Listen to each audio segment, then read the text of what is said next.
So everyone stand and join me in the pledge of allegiance. I pledge allegiance to the flag of the United States of America and to the republic for which it stands, one nation, under God, indivisible, with liberty and justice for all.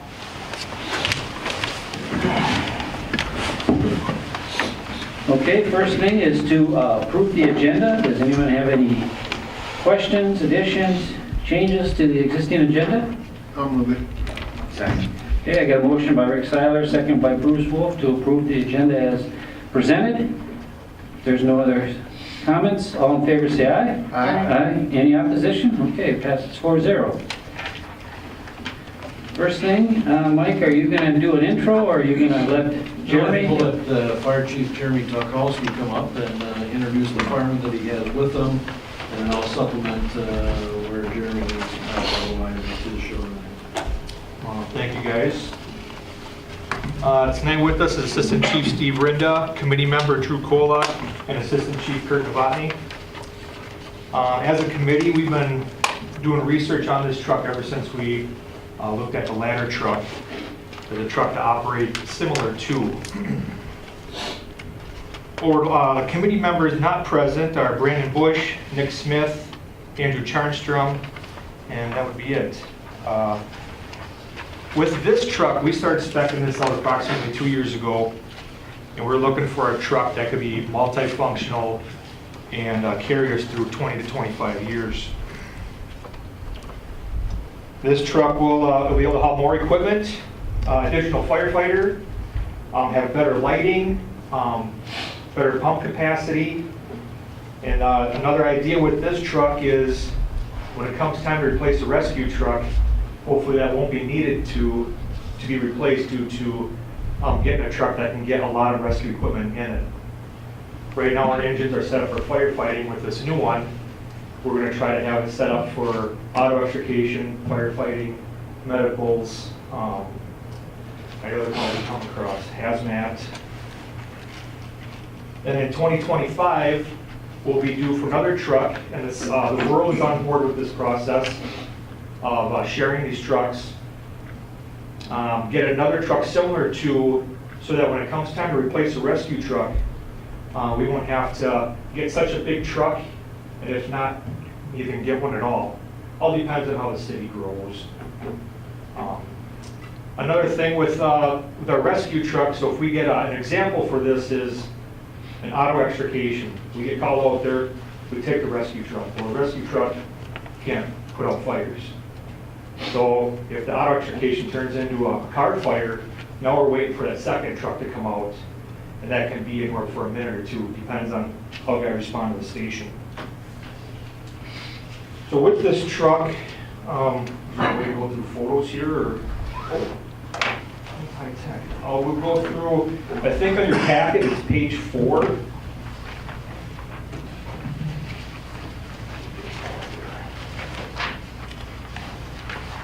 So we start with a basic truck, and then from there we get it to the way we want this. So I'll try to go through these items and just ask questions as you feel.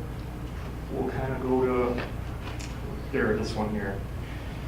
So item number 1 will be the top one, convert chassis to top mount. It's so that operator can operate on the inside. So the chassis would be the front part of the truck. It would be converted so that the pumping would be from inside it, which is similar to our engines that we have now. The second item, you're setting up the pump. All this stuff, you can either have it on the outside or you have it on the inside. So as you can see, the cost associated with that is like $15,000. It's all plumbing, linkage, all that stuff. It's kind of hard to get away from, but we tried keeping it as cost effective as we can. We went with manual valves instead of electronic valves, just to help save cost.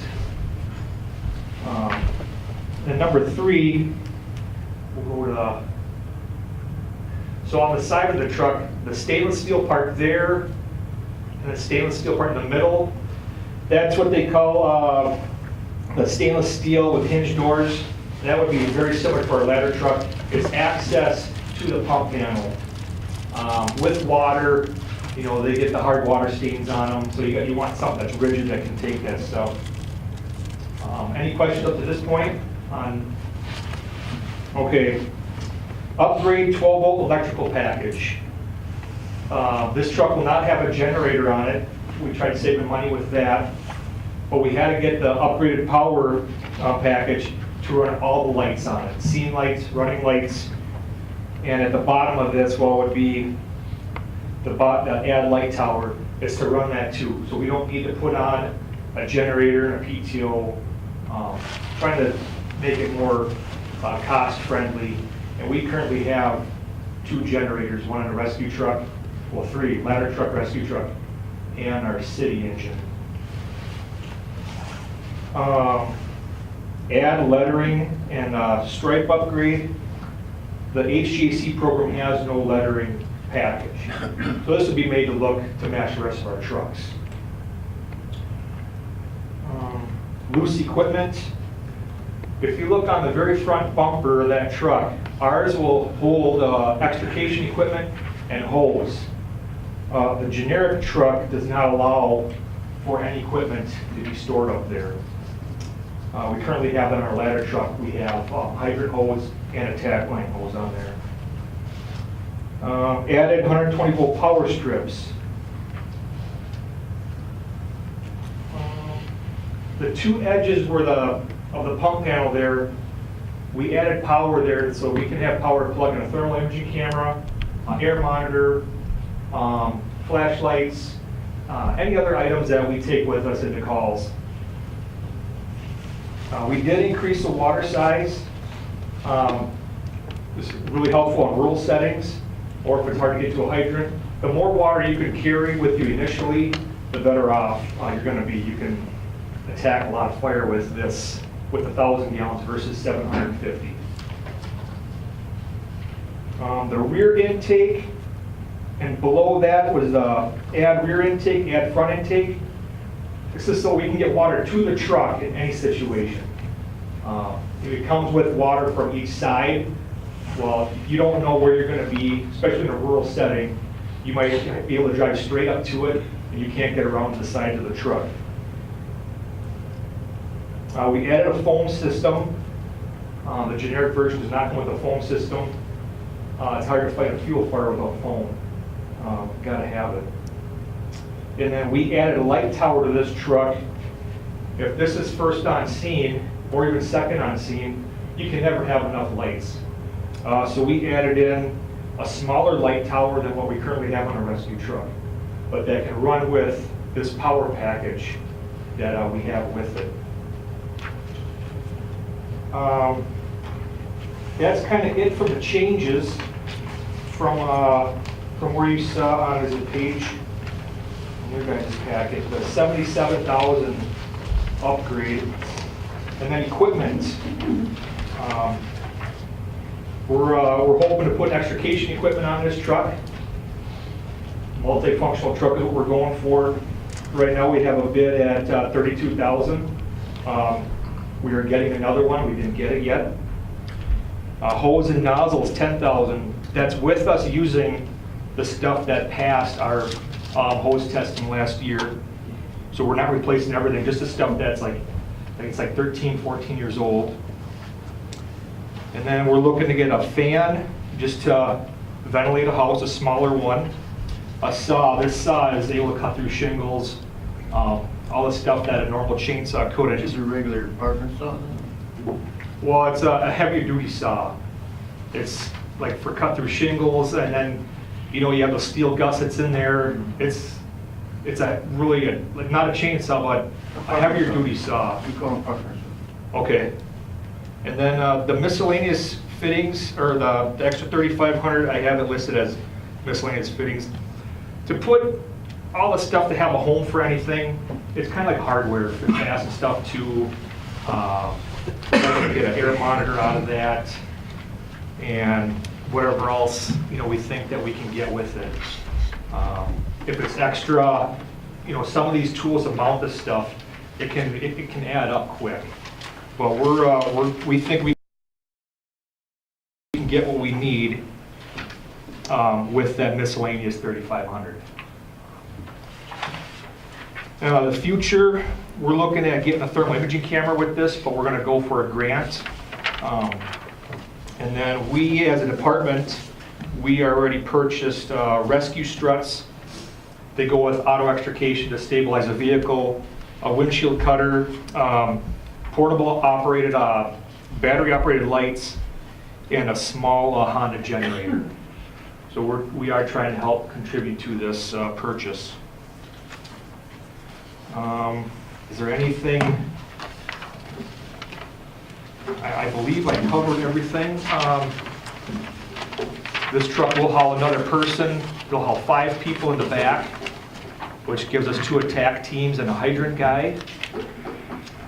And the major difference from this truck from our old one is technology, the ability to haul more equipment, and another personnel.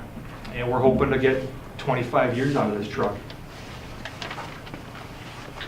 So this is a pumper truck, and you mentioned a car accident. You'd expect this to be first on the scene typically in that situation, but it doesn't carry water, correct? This truck carries water. Oh, it does. It's a pumper and a tank. So, 1,000 gallons. yes, 1,000 gallons. The way our department is set up right now is the 2 engines we have right now, they're basically made for firefighting. The rescue truck we have would be to go on medicals, extrication. What we're trying to do is combine that, instead of having one truck for this call, one truck for that call, streamline it so that we're taking just this truck and a ladder truck. And then if we got to bring a pickup truck with some guys, that'll be in the future when we get rid of the rescue truck. The idea is to not replace that rescue truck or get something a lot smaller. Our rescue truck right now has its main use is its lights, extrication equipment. So this would typically might get used the most. this truck here, yes, it get used quite a bit, that and the ladder truck.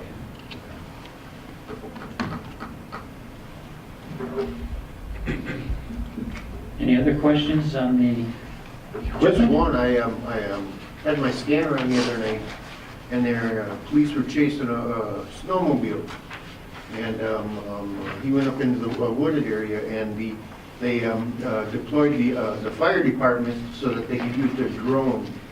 So that means that the Shakopee or fire department's got drones. I believe it's Med Fire, the casino, they have the drone, and that gets used a lot. Would that be something you'd be looking for on that machine? Well, I don't know nothing about drones. I know they're expensive, and then now you're taking guys away from their work to respond to calls like that. Where Med Fire, they have a full-time team, and so does Shakopee, so it benefits them. How we're volunteer or paid on call, I think they only need a small crew for that. Well, then you got to have everybody trained on drones, and there's something with the FAA, if I'm not mistaken. I haven't really looked into it. But yeah, it seemed to have worked well for the police department, you know. It's called, called the fire department in, and they sent their drone up and they spotted the guy right away. Yeah, that drone gets used a lot more than what we know. I hear it from those guys. It's good for them. You know, they have the ability to purchase that stuff, so it works out good. So do you believe that the H-GAC offers good pricing? I mean, they've kind of gone out and done all the bidding. Yes, we went through this with the ladder truck. This would be, for us guys sitting right here, this is our 4th truck. So we have a lot of hours into this.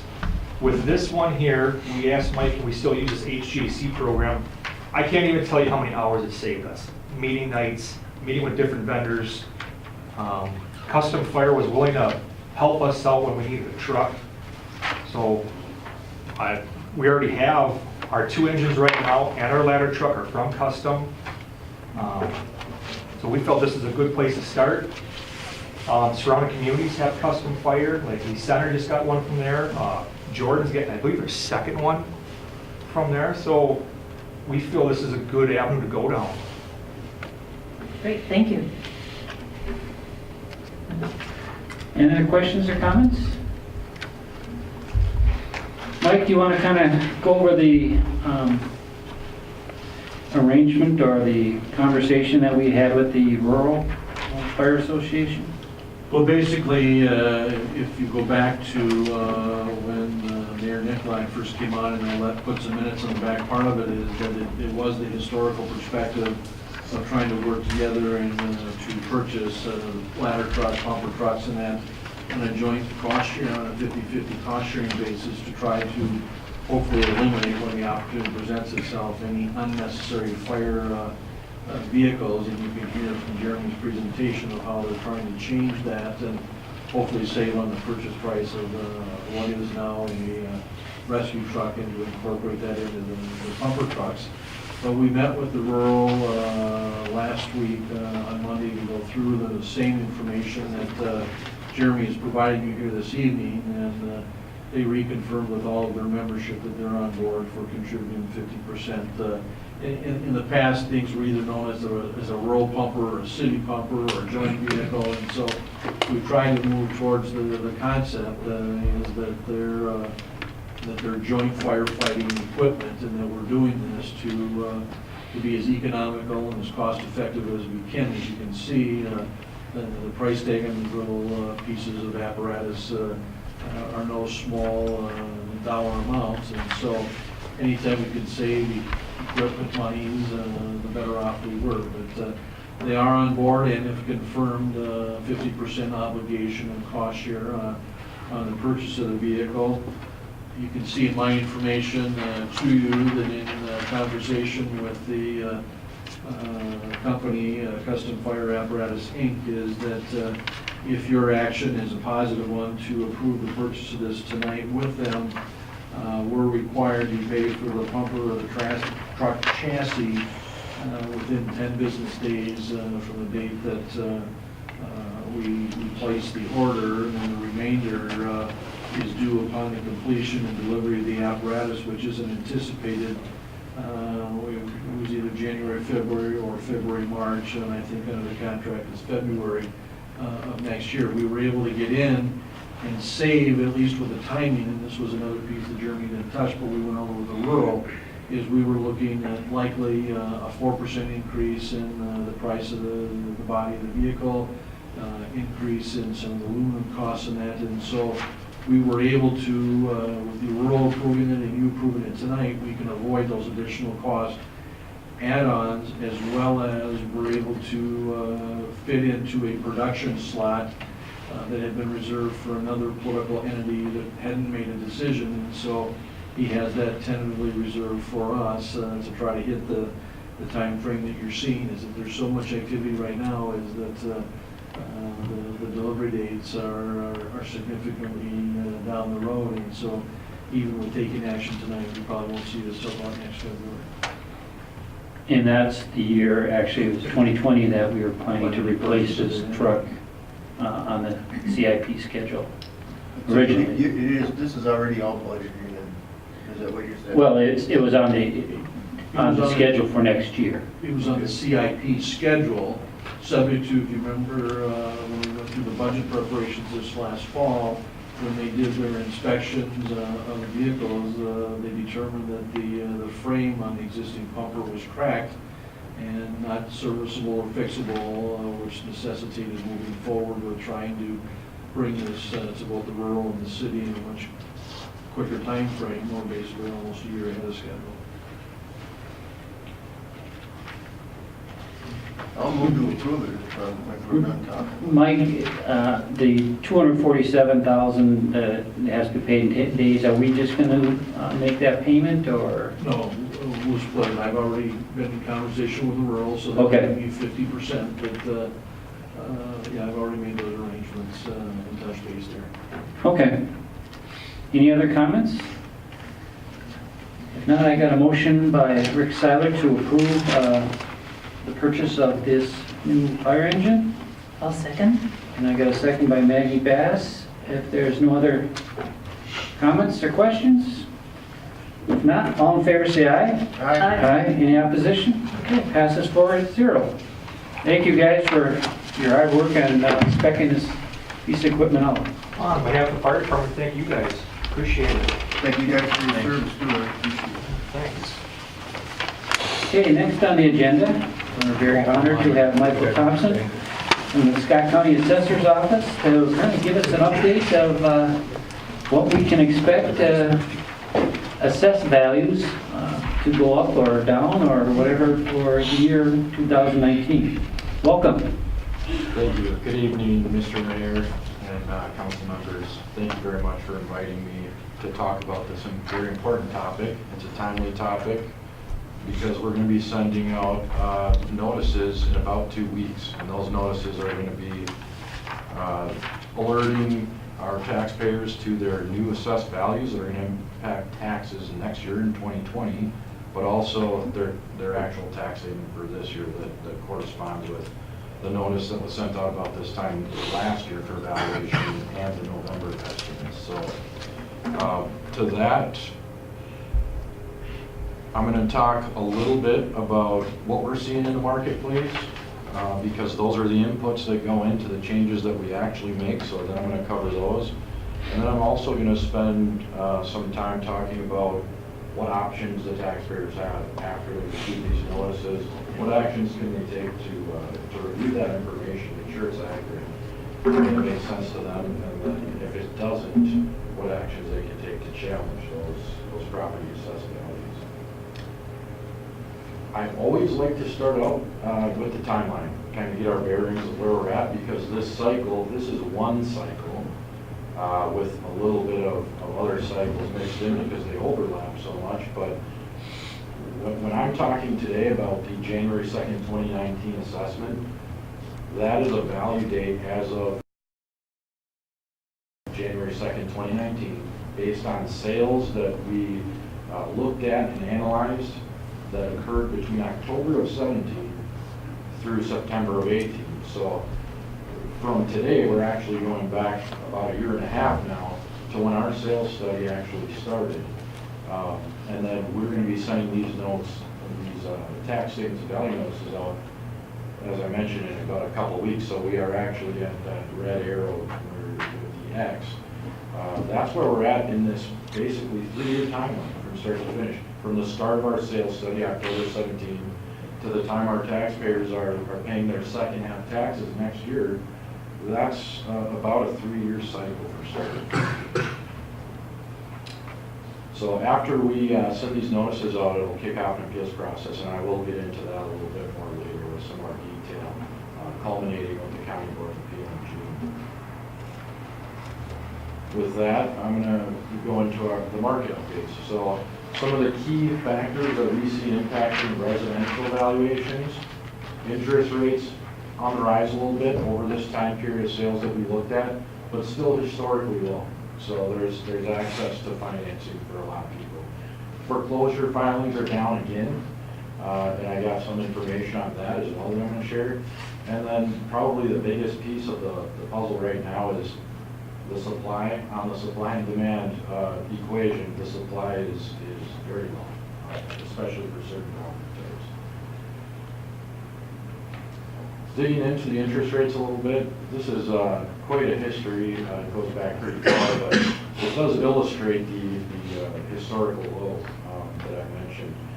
It was a little bit lower a few years back, but even going back to 2004, when I was considering buying my first house, my dad told me, hey, the interest rates are at 6%. You might never see this again in your lifetime, Michael. You should not be even considering renting, you should be buying a house.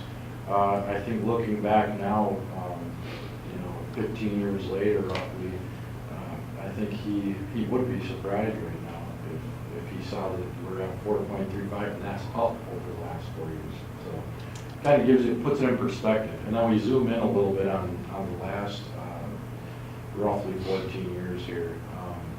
It did get down as low as 3.31, and these are, of course, national averages that on a 30-year fixed rate mortgage have some different inputs like your credit score, of course, and how much money you can put down. But generally speaking, rates are pretty low. Access to financing is prevalent. The foreclosure piece I mentioned, we are now countywide down to about 66, and I think this does translate across all of our jurisdictions. We don't have any pockets that are going up again or anything. Everything's, for the most part, down. We might have a couple of, townships that have one foreclosure going to two, where it looks like it's increasing, but we consider that relatively flat. We're actually, this is as far back as our data goes, back to 2003. We're lower than we've been in 15 years, and that's well before you kind of see when the recession started, and the housing collapse. The lead up to that was quite a spike, but even going back before any of that was a thought in anyone's mind. Back to 2003, we were at about 150% of what we are today. So why is this really important? That's competition. So when we talk about the supply side, if you've got 900 distressed properties available for purchase, it's impacting everybody's property value that wants to sell traditionally. And this chart kind of gets to that split. The blue represents the count of sales for a given year in our county, and the red, traditional sales, excuse me, and the red is lender mediated. So that's foreclosures and short sales combined into one. And you'll see that back in 2011, 2012, we actually had where the lion's share of the sales were actually lender mediated for a couple of years. Now that has gone down, and you can see we're kind of back to where we were around 2005. And again, that goes towards the supply side, the competition. You're not having to compete with banks and lenders who, for the most part, are not, they're trying to liquidate. They're not always, different banks do better jobs and worse jobs at getting top dollar for their inventory when they do have to foreclose, but for the most part, it's, the name of that game is to sell quick, get it off the books. So some of the average sale price information that we saw, this is a really wide look, and this is the 7-county metro area average sales price, and it's up about 5.2% from January 18 to January 19. One of the reasons I start this high is because you can kind of see that this line is somewhat smooth. It's not all that choppy. And one of the things we hear a lot is, and I'll get into some of our stratification methods of how we split up and group properties for valuation purposes. This is the information they tend to see on the news or read in the newspapers. Home prices are up 5%, and then that's the assumption, that that's probably going to match pretty close to the notice they're about to receive. And sometimes that doesn't always happen. Part of that reason is what I just mentioned. We do group properties differently. So now we're zooming into Scott County with this chart. It gets a little bit more choppy because we have a lot less sales than we do in the 7-county metro. The trends are not as smooth. And so where before you saw it just kind of went down, then it had a little hump and it went up. This kind of has a little flat area for a couple of years. It's got some up, some down, a little bit more volatile. And it's indicating 6.7% on the average sale price in Scott County. Now this is New Prague. It gets a lot more choppy, and you start to see maybe some seasonality in there because as you can see, over the last 5 months maybe, the average sale price has dipped. If we had ended off at that peak where it was in mid-2018, that 6% would be more like 10%, I think is what it was at that time. And it's kind of come back a little bit. We don't know if that's some things changing in the marketplace. Is it a seasonal effect? And you can see in some other years where you had a dip kind of in that middle of the year and then it came back up. So we will be keeping our eyes on that, of course, but overall that indicates a 6% change in average sale price in New Prague. And then this kind of wraps up the supply side of what we're seeing. This is all the properties in Scott County, and it's how many months supply of homes are for sale. So the MLS database is looking at the number of closed sales over the last 12-month period, and it's looking at how many are on the market today, and it's kind of using an average of that to say, well, about roughly based on the demand over the last year, how many months of supply would we have if we applied that? And you can see we're not quite at 3 months of supply overall, but I think the big one is if you, and 227,000 is kind of an odd number. It's where MLS splits off some of the way that data. And what I wanted to illustrate with this is there's been a lot of talk about entry-level homes and affordability in that price sector. And this kind of illustrates that. On the other chart, we had almost 3 months of inventory overall, which this would be included in. But if you actually look at everything under 227, it's actually about a month of supply, which is just considered really low. Obviously, historically, you can see on this chart going back to 2005, at any given time, probably there were close to 4 months if you averaged out some of that. But 1 month is considered very low. And so, of course, that drives prices up, which kind of compounds the problem. Commercial sector, this is very high level because we don't get 30 commercial sales in New Prague, of course. What we do is, and I'll talk a little bit about it later too when I talk about our assessment changes, we try to look at similar types of areas. So for New Prague, when we're looking at your commercial property values, we're trying to look at New Prague, Jordan, Belle Plaine, Elko Newmarket, and we might go into the sewer and try to look at some sales in there. But overall, the commercial retail sector, we did see the vacancy rates go up a little bit. But there's been a lot in the newspapers about the retail apocalypse and the internet's, just totally decimating any kind of brick and mortar stores.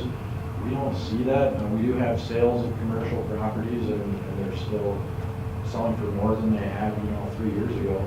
And the vacancy rate's been pretty stable if you look at this high-level look over the last 2 to 3 years, at a higher rate than it was 3 or 4 years ago. Of course, we want this number low, so the fact that it's plateaued on the high end is not great, but it certainly is not indicative of an apocalypse as some of the newspapers are reporting.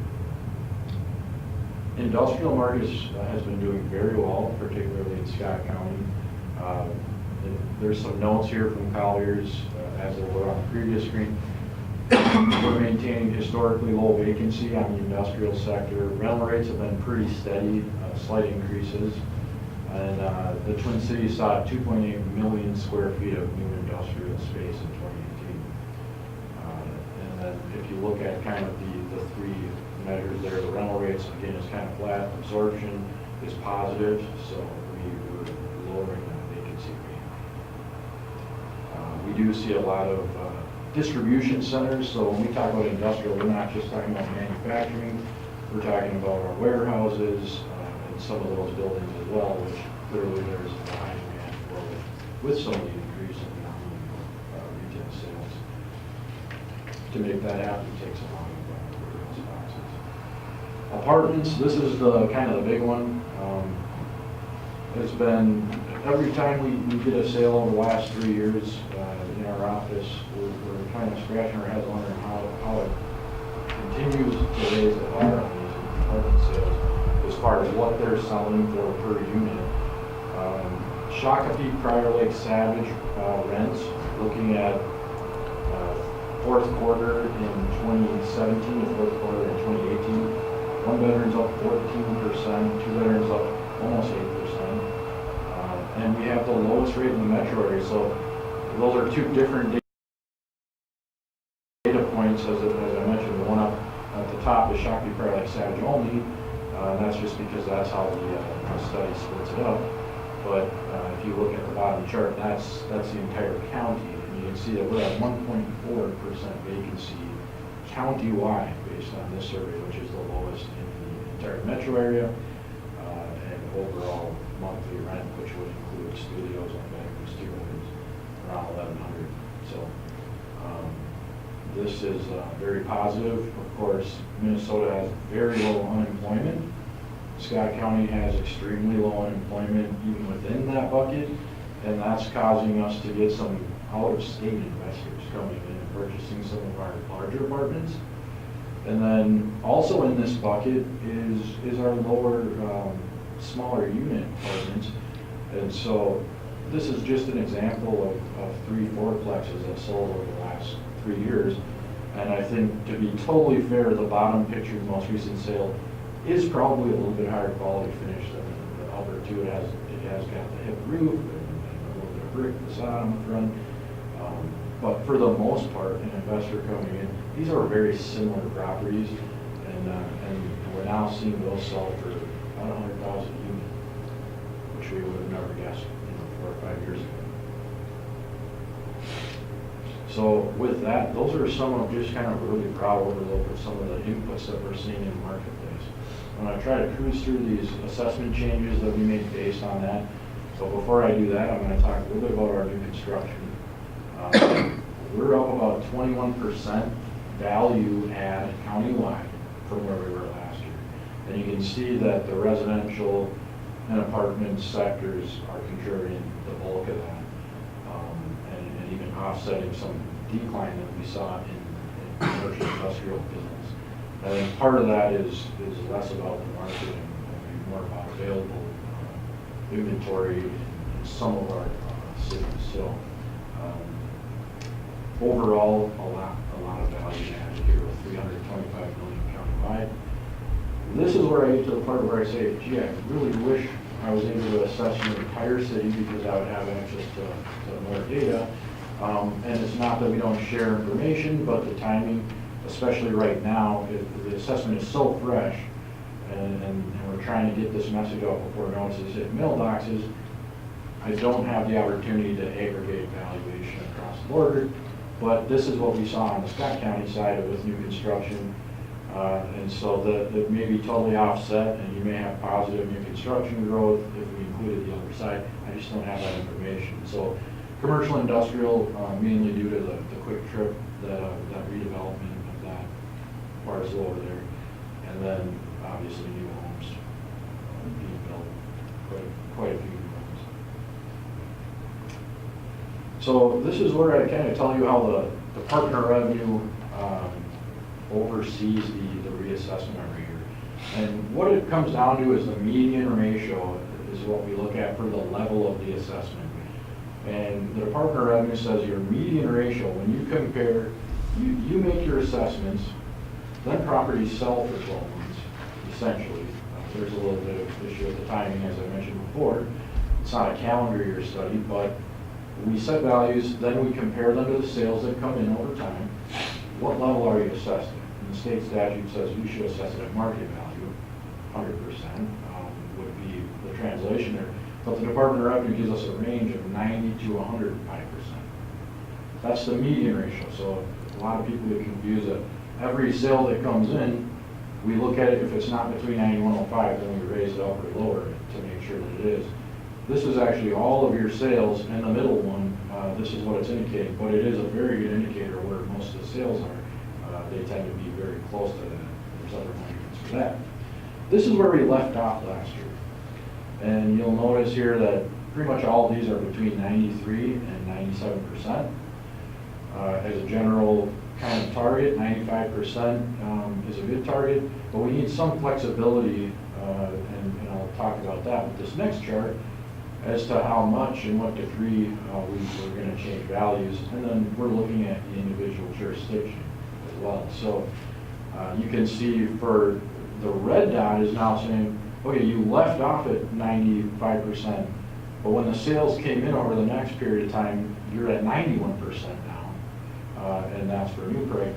And so this is what we have to do with values to bring them into compliance. In this case, New Prague would have been one of only 2 jurisdictions on the chart that we could have just left alone, essentially, and it would have been 91%. But we like to reflect market changes, of course, and we like to have consistency across the cities so that the tax burden isn't being unequally assessed in different areas. So you can see, as an example, in Helena Township this year, I'll go back to the slide before, we left off with Helena at the highest ratio of any of these at 97%, basically as high as we would have left it off, because we didn't want to lower those values, knowing that in our minds the market was probably still pretty good and going up. And it's a good thing we didn't, because we come into the next study going in, and we're all the way down to 83%. So had we lowered that 3 more, we'd be down at 80%. We required a huge change this year, which it did anyways, because we start from 83. So the red is where we started from, based on market changes, sales come in, and then the green arrows is where we ended up at. So That's kind of how the Department of Revenue looks at that and makes sure if we end up outside of that yellow range, they'll do a state assessed adjustment. We don't ever want that because we've already sent notices out, we've already done all the appeals, and then they do their state board after June. And if something doesn't look right, they'll just send out a new notice to raise our real value 5%. There's really, at that point, only one way to appeal, and that's tax court. So it would be very unfortunate if we ever had that. This is a kind of long look back at how all these ratios match up. The dark red line is the county-wide residential ratio trend, and then the little lines each represent different cities. And you can see it was pretty volatile all the way back to 2008, 2009. There wasn't as much consistency in where those medians were being set. So I do think we've done a great job, our staff, at trying to kind of make sure that everybody's in a very similar position across the county as far as their level of assessment goes. So there's equalization in the assessment. Those couple of years where you have two jurisdictions spiking above 105, no, we didn't get a state order because they were changing the sales ratio study criteria over that 2-year period, implementing a new one so that some of those measurements kind of aren't even true because they're based on 2 different methodologies. But I think this graph goes to show the great work that we've been doing in the last 7-8 years. So what's the end result?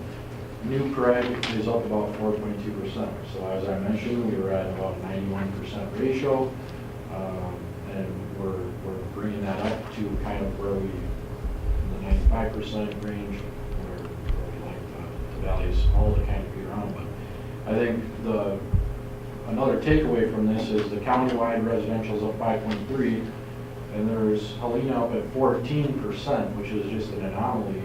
But that's where the sales were coming in over that 12-month period, so we had to address that. Everything else, and there's a couple of relatively flat jurisdictions, but for the most part, they're all between 4 and 6% increases. In addition to just going by city, we don't just say everyone in the city is going up 4.1%. We say how did the different areas perform? So townhomes versus this neighborhood versus that neighborhood, and so we've tried to kind of segment those into similar properties where we think are similar in competing neighborhoods. And we'll look at the individual sales within those neighborhoods.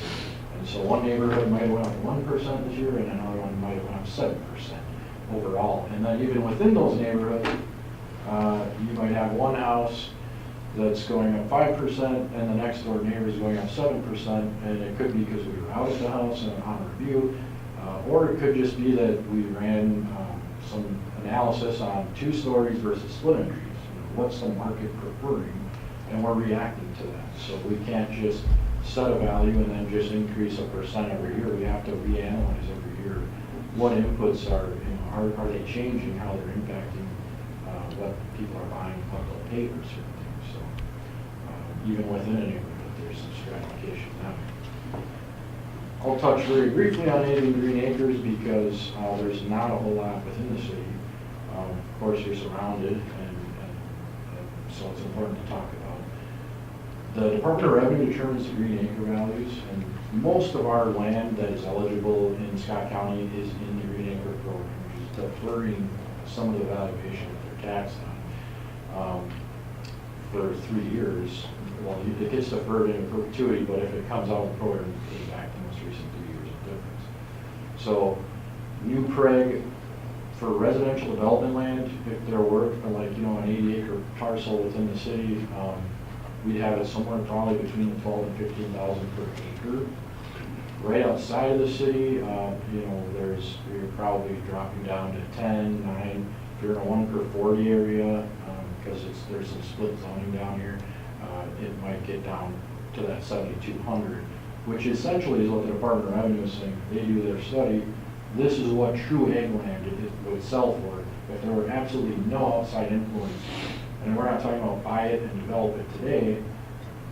That could be possible, and that's what the yellow line here is. That's H-GAC probably. But there's also land that has an influence on speculative value or people buy it and hold it for some time to eventually potentially develop or be sold to a developer. So it doesn't make a huge difference around New Prague and the surrounding townships, but if you're in Shakopee, it makes quite a significant difference. If you're not getting taxed $75,000 an acre, you're getting taxed on $7,200 per acre. So, commercial industrial apartments, this is countywide, and it's a different way of looking at the dots that I had on the graph. Commercial had 23 sales last year. We ended off at 96, industrial at 95, and apartments at 95. And then after all the sales came in, you move into the white section. Commercial was down to 89. That's not too big of a drop. Industrial goes way down to 81, and apartments goes down under 80. So big movement there from 95% to roughly 80%. And so the apartments countywide are up about 18–19%, and that brought us into the 95% median. Industrial 10–13%, but there were some segments that were treated a little bit differently. There's the self-storage for industrial is really a big market right now, and some of that we went up. I think 4 out of those 11 sales were industrial condos, and that impacted the overall ratio. We went up about 24%, I think, on those. So that's part of the reason why that increase was necessary. And then commercial, again, didn't require a whole lot, but +4 to 7, that's probably more along the lines of what people would have expected. And then if I boil it down just to New Prague, so when I go back to the statement I made before, we aren't going to put New Prague commercial in the same bucket with Shakopee. Get that. So we're kind of trying to look at our smaller areas and our rural areas, smaller cities, and we just never have the volume of sales to have a qualified study by Department of Revenue standards, but we do have flexibility within our entire county to change things at different rates based on the information we do have. So that's why you see industrial here is up 5%. It's not in the 10–13 range. That's countywide. Commercial's up 3, it's not in the 4 to 7. And these are average changes to those property types. So there are going to be properties higher than that and lower than that. I think it'd be most tight right around those apartments because that was pretty consistent. One of the things that Mike and I talked about months back when the estimated statements went out in November for taxes this year was we had increased some commercial values quite a bit, particularly down on Main Street. And we had a couple sales in the area, and then we had some sales in some small towns in the sewer. And so we had 5 or 6 data points that were indicating on this particular property types that we needed to make some movement. So some people saw significant increases. I understand you're aware of that because they were at the meeting. And one of the contributing factors when you get that tax statement, why it doesn't match the value. So in other words, value on a smaller value in commercial or industrial property, I'm going to say in this range here, if it's around $150,000, maybe less, you can have kind of a double impact. So your value might go up 20%, but your taxes show a 36% increase. And some of that can be explained as if you go from 100,000 value, you're at 1.5% tax capacity, no state general tax whatsoever. Now, as soon as you cross 100,000, you add in state general. Everything above that gets state general tax. And then when you get to 150, you even increase the tax capacity. This is not a county idea. This is all determined at the state level. What tax capacities and who pays on the state general taxes. And there's over 50 classifications in the state. Everything including migrant housing to your residential homestead. So it's not an easy system to just fully learn. We're constantly reading and referencing our books ourselves. So this plays a part if sometimes if that doesn't match up. It's just one piece of the puzzle. There's obviously a lot of other reasons taxes can change at different rates. And so that brings me to the appeal option. So when people open up the envelope, there's going to be a blue notice, and that's going to match up with the blue tax statement, or the blue value notice you got last year, and the blue estimate of taxes you got last November. That's kind of a three-part color, they color code them so that they all go together. And you're going to get your first gold notice, it's kind of yellow to gold. And that's the one that you can appeal once you receive that. I strongly, strongly encourage anybody who has a question about the valuation to research it a little bit and then to call our office as soon as possible, because there's some deadlines involved. This is a high-level overview of that process. And so for new Prague, you would follow the path on the right. First, hopefully you start at the top. That's the best idea, is give us a call. There's a name and a number on the notice, the gold notice, that says this is your appraiser and it's by property type and jurisdiction. That'll get you in touch with the right person right off the bat. And you can talk about your concerns. Appraiser can come out and take a look, make sure the information's right, and just really address any issues that might exist.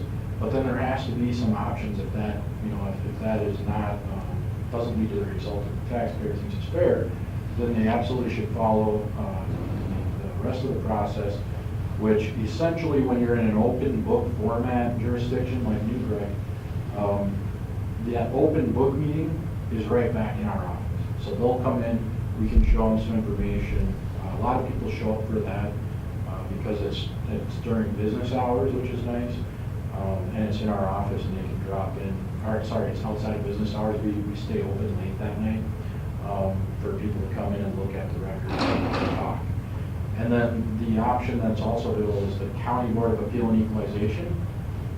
Important to note on that, the County Board of Commissioners has appointed a special board, and it's made up of real estate agents and appraisers licensed in the state, and they live in the county or do business in the county.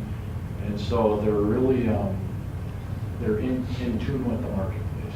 And so those are the special board members that will listen to an appellant's case and act as that neutral third party and take all the information and make a decision based on that. And then of course you can go to tax court, and you don't have to do any of the steps before to just go straight to tax court. You have to file by April 30th of the year the taxes are due. So there are still appeal options on that blue notice, but they involve tax. So what can you do if you're not sure? Because we get that question a lot of times. The property owners call and they say, well, I'll just have to take your word for it. Many times, that's what the response we do get is, I don't have access to the information you have. It's hard for me to know if what you're telling me is true and accurate. So we have our exceptional GIS team has built a layer. It's on our Scott County GIS. I have the link above, and if the city wants to make this PDF available on their website, those links are working links. They're real, and there's some more later on that are available to the taxpayers. You can turn on by year and color-coded sales. So for example, in this map, if you lived on that cul-de-sac and you're just not sure what prices are selling for, you can turn this layer on and identify very quickly what sales have occurred and when they occurred. If you want additional information, the Department of Revenue has completely redone their electronic certificate of real estate value website. It used to be extremely cumbersome to search, but now you can go in there, put in a jurisdiction, a property type, and a date range, hit the search button, and as an example, this search was run on Helena, and this just is popping up the first 10 out of 26 sales that came up in that time frame. And you can also click on that ECRV ID number and really get some details about that transaction if you want to dig into some of those sales. So again, that's the electronic certificate of real estate value search tool that's on the Minnesota Department of Revenue's website. So other than what we've already discussed, what other options might be available? What if it's not going to be resolved by an appeal? Maybe the value seems fine, but the taxes are just out of control for what you can afford, or some other reason there might be some relief available. Those top two bullets, I have one more slide in this presentation next, and it's gonna cover the property tax refund. Senior citizen property tax deferral. So there's obviously some requirements. If you're over a certain age and your income's under a certain amount, and you've lived at the property for a certain number of years, you can have your property taxes based on your actual income. Defer the difference, and it's actually run by the state, and the state pays the difference to the local jurisdictions. And then there's, of course, at the end of that, a payback of the difference with a small interest rate not to exceed 5%. It is actually an option where if somebody is literally going to be taxed out of their property because they can't afford the taxes, it's a way that you can defer that burden until later on. Disabled veterans homestead property tax exclusion, depending on the level of the disability for the veteran, you can exclude up to $150,000 or $300,000 in value. So if you're a 100% disabled veteran and your property is valued at $300,000, you have no property.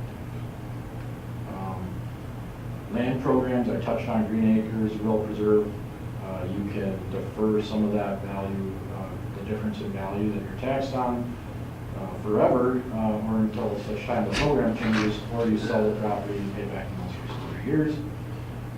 Special homestead for property owners who are blind or disabled. That's another classification that significantly reduces the tax capacity on the first $50,000 of value.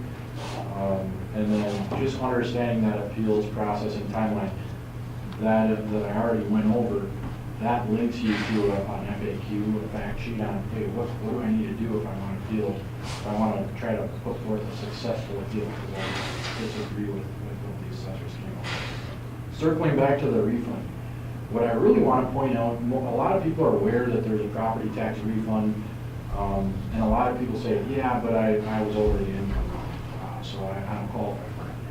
There's two different kinds, and the special homestead credit refund has no income limits.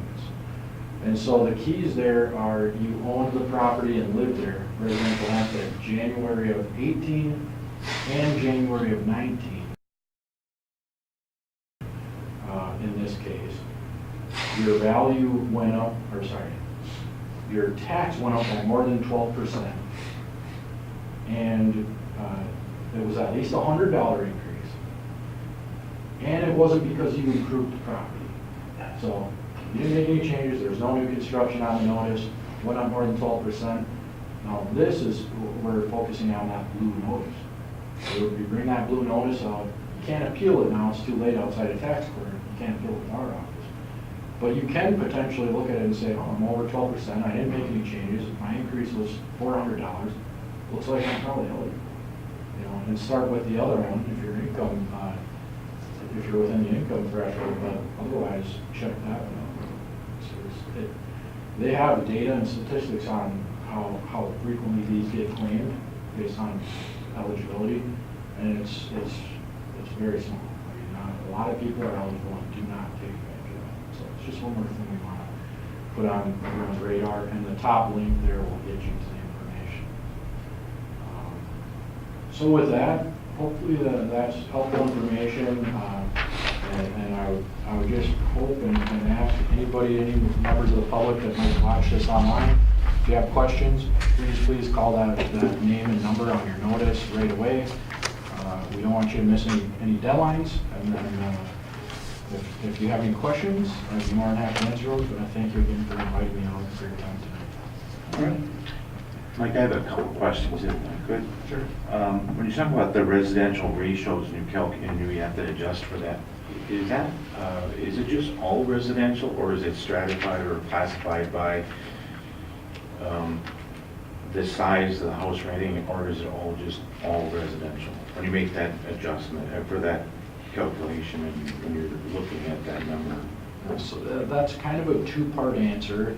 The Department of Revenue looks at the residential ratio within the jurisdiction, and so it's the high level. They are not stratifying, are your 2 stories at 95% of your ramblers. That's something we are doing in the assessor's office, so that we may change at different rates for different property types only based on what the sales are telling us.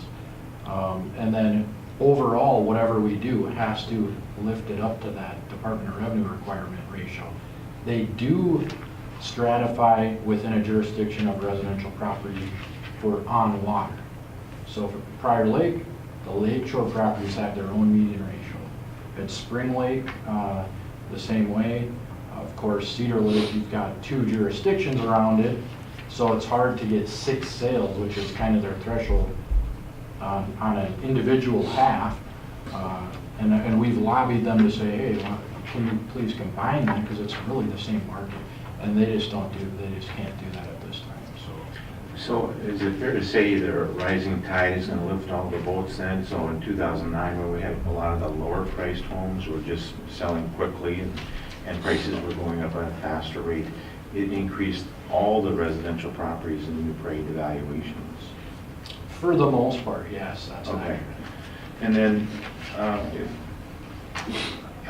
you probably don't have the numbers handy, or I don't either, but when you look at these numbers that you're putting here for New Prague, commercial up 3%, industrial 5%, and apartments, and residential at 4.2 or whatever it was. Looking at those numbers, do you think that the split, the weighting, if these changes are occurring, is the weighting going to shift more to the residential burden, or overall, what kind of burden change are we seeing with those kind of rate changes? Very difficult to say at this point in time. Number one, I didn't have the data for the other side of the city, so I don't know how that might impact those numbers. But it is fair to say, as a theory, that if one segment, one property type is increasing at a more rapid pace than another segment, it's taking on more of the burden. Now that could be offset by new construction in this other segment, that could kind of even it out. But when you're talking about, in this case, apartments going up 19%, for example, that is clearly going to shift some tax burden onto those properties overall. I just can't quantify it without kind of perfect data of everything that I would need. Sure. And when you say new construction, you're just talking the value of new construction is being added to the old assessed market value pot. The individual residential, it doesn't affect, the pot's just gotten bigger. It's not moved the slices around. Right. New So construction wouldn't do that. you're exactly right. And I think what I was probably poorly articulating is if the values, if we were only slicing it up not on an individual property, but saying residential, what's their percent of the tax burden? Overall residential, and then overall apartments. And then if we said, well, apartments went up twice as much as residential, we'll pretend, but residential added twice as much value in new construction, they might offset a little bit if you're just bucketing. Yeah. But you're right that an existing residential homeowner is not necessarily going to be impacted in that exact same way. Thank you. Mike, in regards to the similar type thing, so we're at 91%, and you're gonna, in the threshold, we have to be up to 95. Is that what, a county goal, is that a state goal, or, on the residential side? So the Department of Revenue says you've got to be between 90 and 105%. And so what we generally, as you could see on that more recent 4 years of where everybody kind of lined up, they're all kind of within 1 or 2 points of each other. And that's usually hovering around that 93, 94, 95, we're not necessarily comfortable getting much higher than that, but depending on what's going on in the market, we have some flexibility there, but we don't want one city to be at 91 and one to be at 104, clearly. So we're trying to kind of segment around that, but we're also making, appraiser decisions. So when we're looking at New Prague, we're stratifying it by neighborhood, of course, and we're looking at the sales in that individual neighborhood. And so we're starting at that level, and we're trying to get those ratios on their own kind of in that range. And then as I mentioned before with Helena Township, we actually left off at 97 last year. And we came in at we left off at the highest, we came in at the lowest. And so that's why we don't say, oh, it's 97, take it down to 94. We want to keep some of that flexibility to where, if we can, areas are changing at the same pace too. But clearly, we couldn't take Helena countywide 5% increase. If we had done that, we'd get a state board order. So we also have to balance it. It's kind of the challenge. Mhm. So is that, we're saying that the goal of the county is to try to get it around that 95% of the market? We don't have a policy, but Right. generally speaking, for the last 3, 4, 5 years, they've been around that 94%, 95, 93. Okay.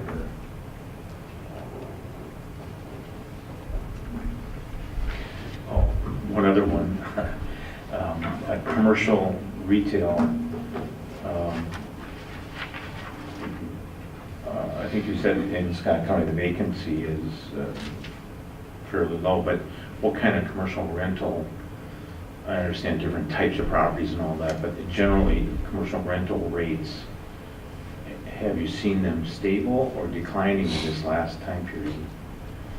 I believe they're relatively flat. I did not bring that information for the different sectors. And then this is just your own guess, but currently, what would you think they are, like right now, in the last 12 months? Relatively stable. Okay. So then, you're using that information then to look at your values, and so you probably think that values aren't going to change as much. Yeah, well, first data point we use is sales. So if rental rates are one input in the commercial puzzle, but if rental rates are flat and sales indicate that we're low, we're going to increase values either way. And you can have one and the other, essentially.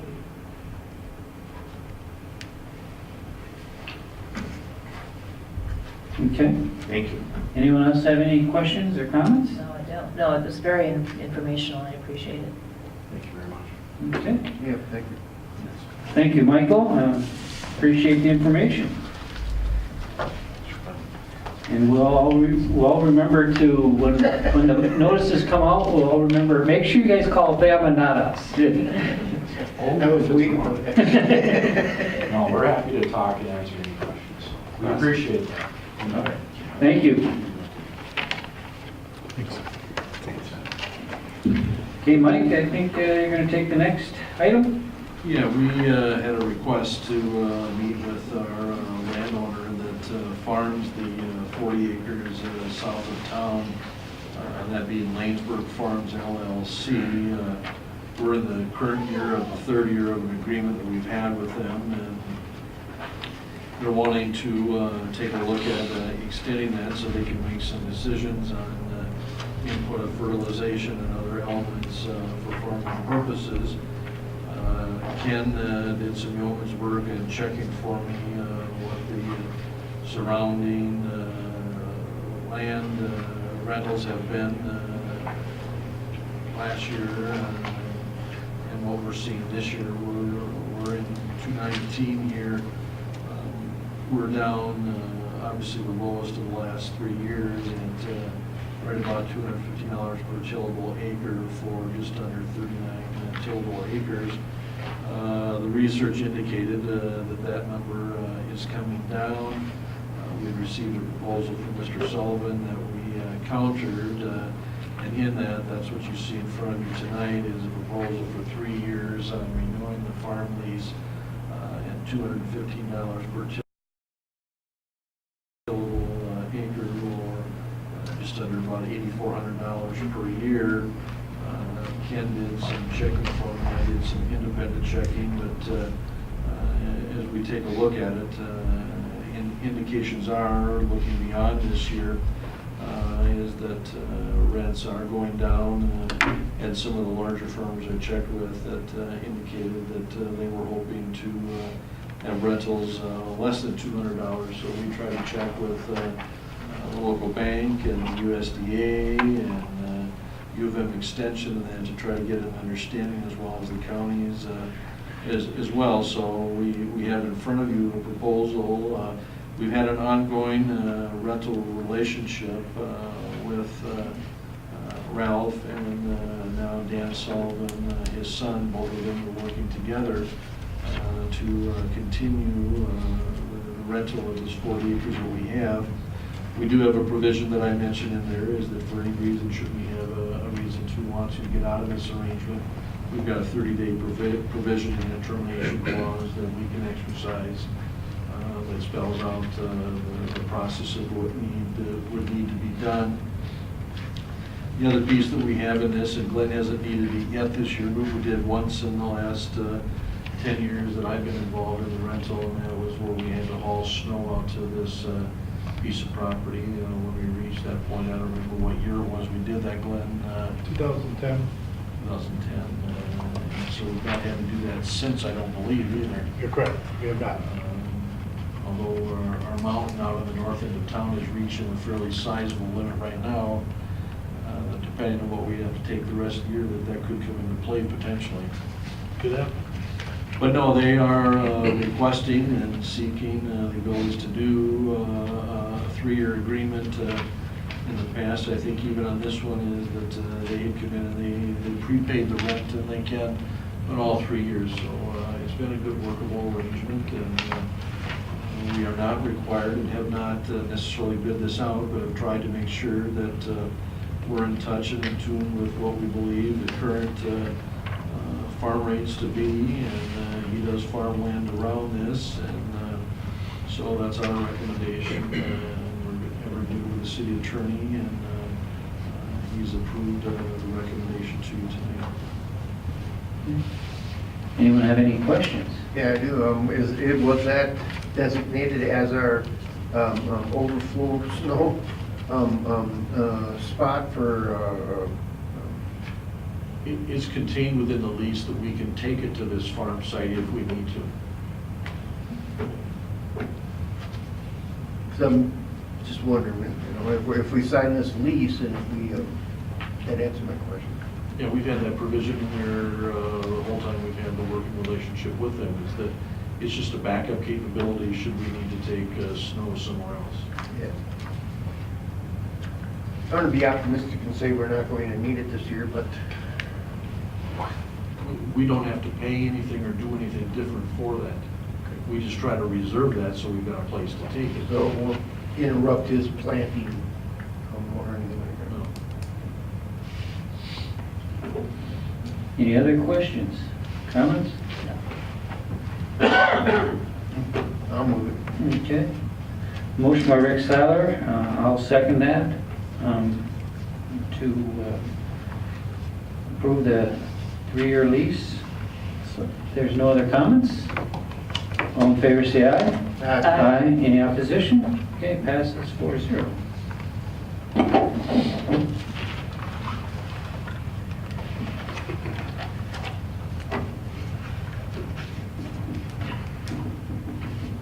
Ken, I assume, since you're at the podium, you're taking the I will next take it.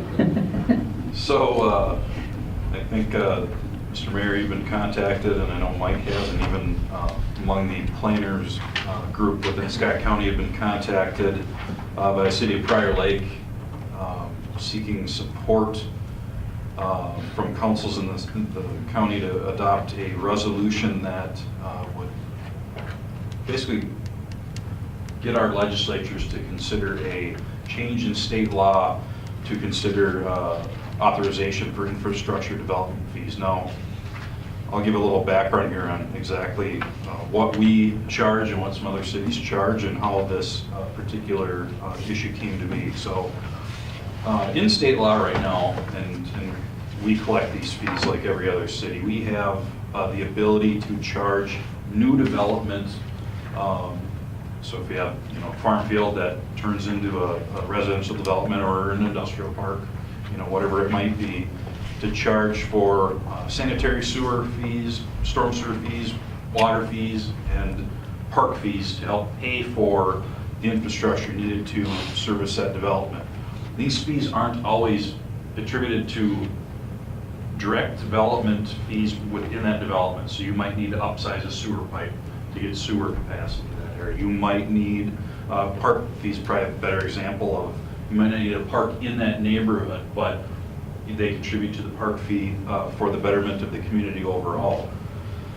What this specific court case is, and if you read the kind of the back league article, you'll see a little more background specifically in this.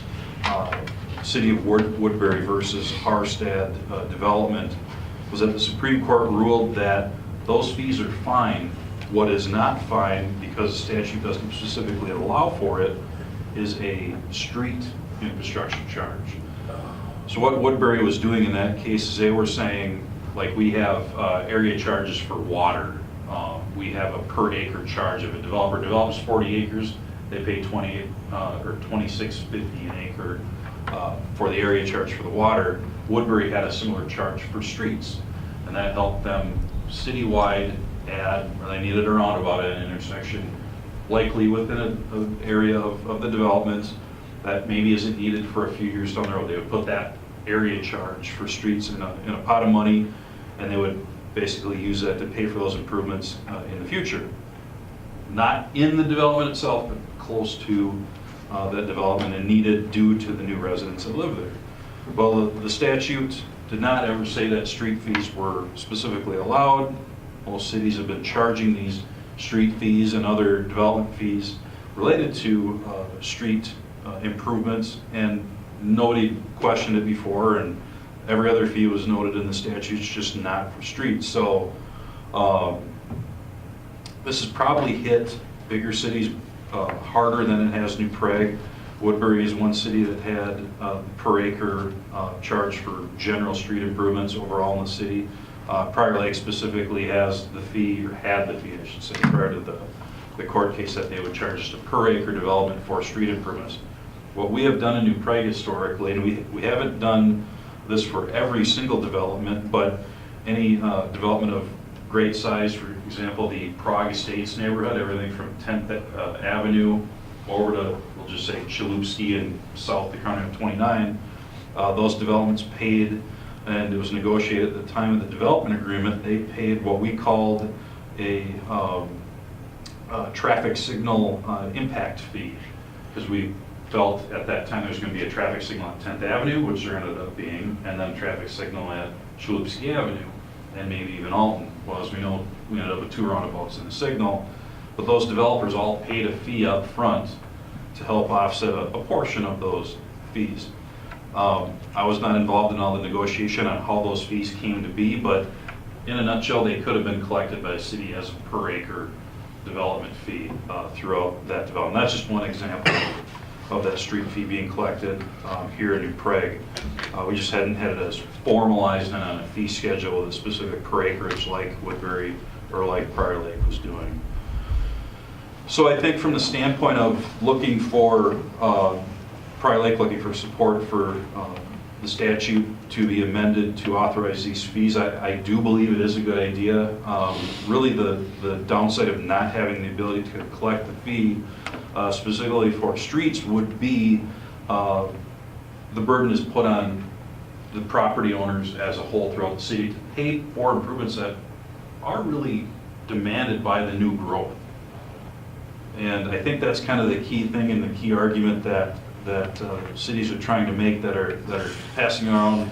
Ultimately, this was a model resolution from the league. Prior Lake kind of tweaked it. We tweaked it a little more for your consideration, but we don't believe, I certainly don't believe, and it's up to your prerogative if you want to support that, but that existing homeowners, let's say in the downtown area, should be having to have their general taxes increased to pay for a new development for a new intersection or widening a road, those types of things. We're authorized to charge those for other infrastructure, just not for streets. So that's really kind of the base argument of having you consider the resolution that would authorize basically a statute to be changed to allow these fees to be collected. And if you're ready through all the whereas, I won't read through every one, but basically, I think some of the notable ones are, growth in the short term should not be supported by current residents through community tax, but rather by those that represent the growth, by the developer. And that another one I just want to point out right below that is the city council finds it difficult to develop adequate funding systems to support needed street improvements related to growth while complying with the statute. And again, that's just saying we got to put it on the shoulders of the general taxpayer if the statute is not changed due to the outcome of that Supreme Court case. So that's kind of it in a nutshell. I'm not an expert on the court case itself. I have been to a couple of different sessions on it. Planning conference last fall, and it has hit cities pretty hard, and I think it's kind of left us at the point of, okay, we have a developer, if we can't get them to just voluntarily offer to put in the improvements, it may mean that development halts. If we needed a street to be widened or a new intersection control to be put in and they refuse to pay it, it might just lead cities to say, well, guess we can't approve your development because we don't have the proper infrastructure to handle. So that's kind of the basis for that. I did notice that it talks that this only applies to statutory cities.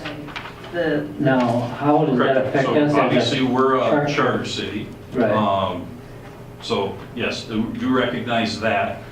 We don't have anything in our charter that authorizes those fees either. So really what we've been advised, and I've talked to Scott about this in the past, that, absent any language in our charter, we basically follow what statutory cities would. So really don't have the authority to charge the fee. Unless we would add it into our charter. That'd be something to talk about with the attorneys. I had the same question too. Never noticed it was Okay. impact. One of the questions I have though is, does that fee go to the developer or does it go to the individual property? Good question. So generally speaking, the fee goes to the developer. They're likely going to pass it along either on the cost of the lot that they're selling to a developer, or if they're the developer also building the home, they're probably going to put that into the fee. So that does bring up the cost of the new home. But it is a needed amenity to support that new home. Mm-hmm. So the philosophy is, should the new growth pay for it, or should, Joe homeowner, 8 blocks away be paying for that portion of that street improvement for that new development? Then, Ken, I just want to make sure I understood. We're only talking about fees that are outside the development itself. Correct, So- outside the development itself. So something, the theory would be that this development is impacting something else in the city, and therefore we want to collect something out Correct. pay for a road that may be widened a mile away or something like that. Correct. But our ability to negotiate for the development, for the. That is not affected by Not the affected court at case. all. So we still have requirement that they put in all the infrastructure, build all the street store standard. It's just more things happening outside that, could be related to, let's say you had a traffic study for a large residential development that says, really in year 3 after that development opens up, there's got to be a signal there. That's where we've lost our ability to collect, whatever negotiated payment for that other improvement outside of your development area. I do recognize the arbitrariness of it, though. It's, your example is pretty straightforward. We will probably need a sum for like here. Yep. But this 5 blocks away, there's a narrow street. Let's try to get them to pay for that. Because I think there's going to be more cars going through there. Where does it stop? And that's the ultimate question. That's kind of the question too. The statute and the argument was from, if you read through the court cases, this is not get rid of the ability to assess a developer or a development area for, let's say a good example would be 11th Avenue roundabout on Highway 19 at 11th Avenue over in the Raven Street development. So we actually did assess that project, and the whole argument in that is how big of an area can we go with that? Well, we used kind of a 1/4 mile area of influence, we called it, for the assessment there, but this case is really probably more for bigger cities where you're looking at, maybe it's 2 miles away, yeah, where do you draw that line? I don't have a good answer for that. That's a little bit bigger than I think we can fathom here in Prague, but, you know, we've tied it more directly, like you said. We knew 10th Avenue had already been identified as a four-way, and I think at one time it was even a two-way stop, that needed to be improved, and we could kind of quantify it. But I don't know how Woodbury was breaking up. I don't know how Prior Lake, you know, figured out where those developments, where that money was being used. Was it within half a mile of the development, or was it just upset in the town, there's a pot of money, let's get it done? I don't know. Yeah, at the same time, this was kind of coming out, they came out with that development city of fees that was Correct. done by that group, which is the old Builders Association. Correct. I forgot they changed their name, and they had this big study they came out, Yep. which happened to be someone that used to work for the Builders Association nationally. And so it was kind of biased, but it's still meaningful, but how the development fees and costs have gone up so much, but they're looking at areas like Carver and Woodbury and places like that with high demand. Yep. So in our case, we can't charge fees, we might not get development in some compared That's to true, Woodbury. too. So there's kind of a market top for us to be able to do that kind of thing. So this is more support resolution that would ultimately be packaged up with all the cities in Scott County and go to local legislators and have them consider looking at this issue further. Is there a bill put out there? I don't think that's even to that point yet at this point. Well, who's handling this? Is it a league thing where?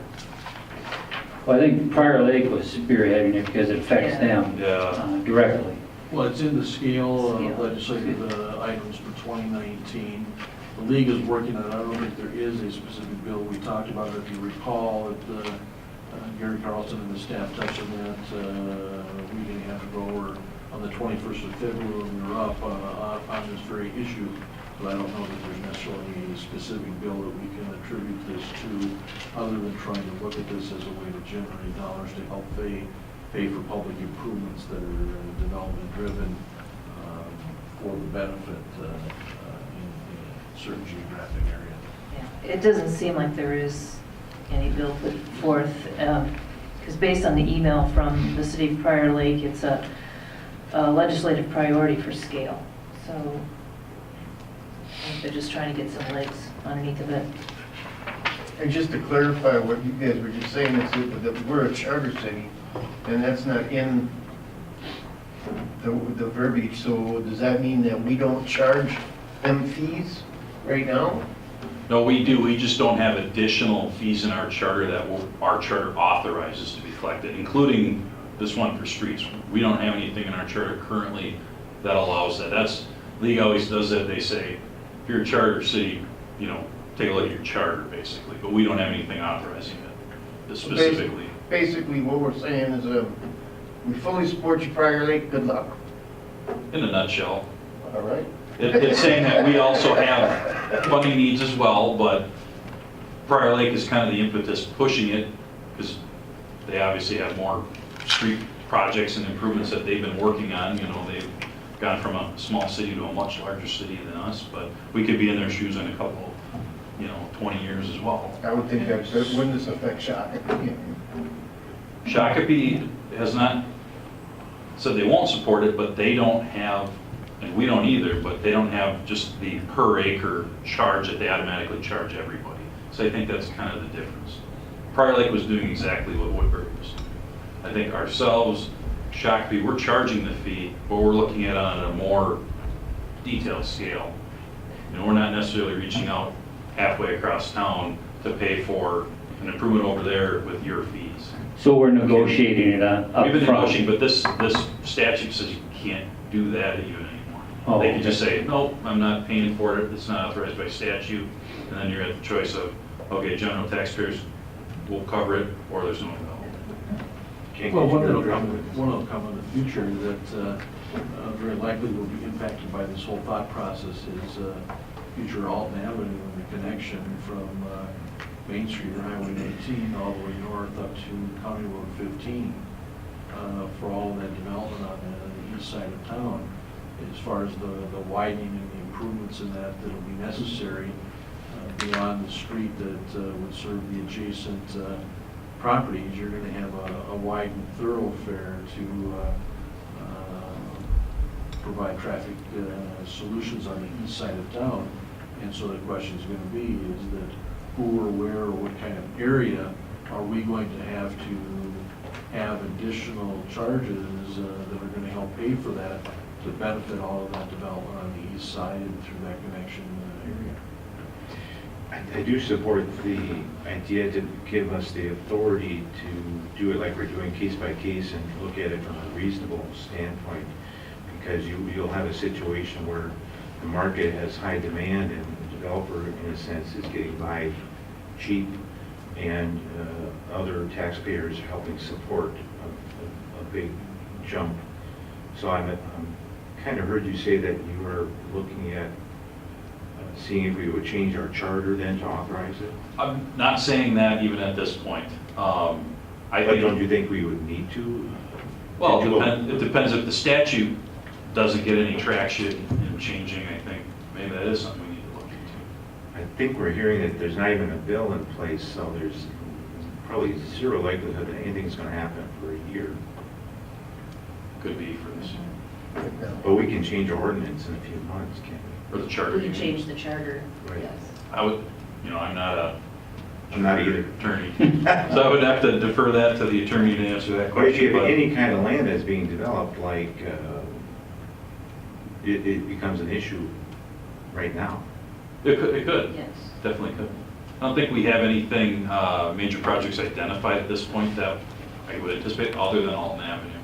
Isn't Belzer going to be a, Belzer doesn't have any larger, I guess I would say, regional roads that would need to have money put towards them at this point. You've already got Trunk Highway 19 on the north side. You've got County Road 3 already on the other side there. Local Road, 3rd Street is really what would go in there, and they would have to put in their own for that, and each developer would put in their own for that. So I don't anticipate any oversizing for streets or new intersections for that. We kind of collected, really we have collected that from WIT at this point for the roundabout at 3rd and Alton, which is under construction and will be done this summer.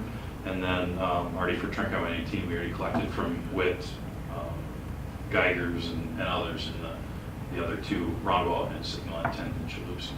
So Alton would really be the big project out there that I don't know how else we would address that, other than have the general taxpayer pay for that. So I think there should be, you've got a development that occurs on either side of Alton there should be some proportional fee that we should be able to charge for them. I'm not saying 100%, but what proportional should that be? If you're on the east side of the road, you shouldn't have to pay for the road for the guy on the other side of the road. I don't think that's fair. No, but isn't this just another form of assessing them? The people that benefit from the assessment are the ones that pay for it.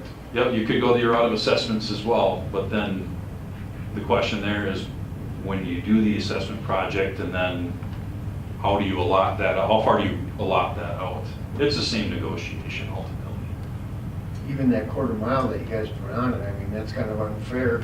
It would seem to me that the new developments themselves would be the ones benefiting from the improvement, so that would be the portion that gets assessed. Yep. Yeah, like for Raven Stream at that quarter mile, we had to draw the line somewhere.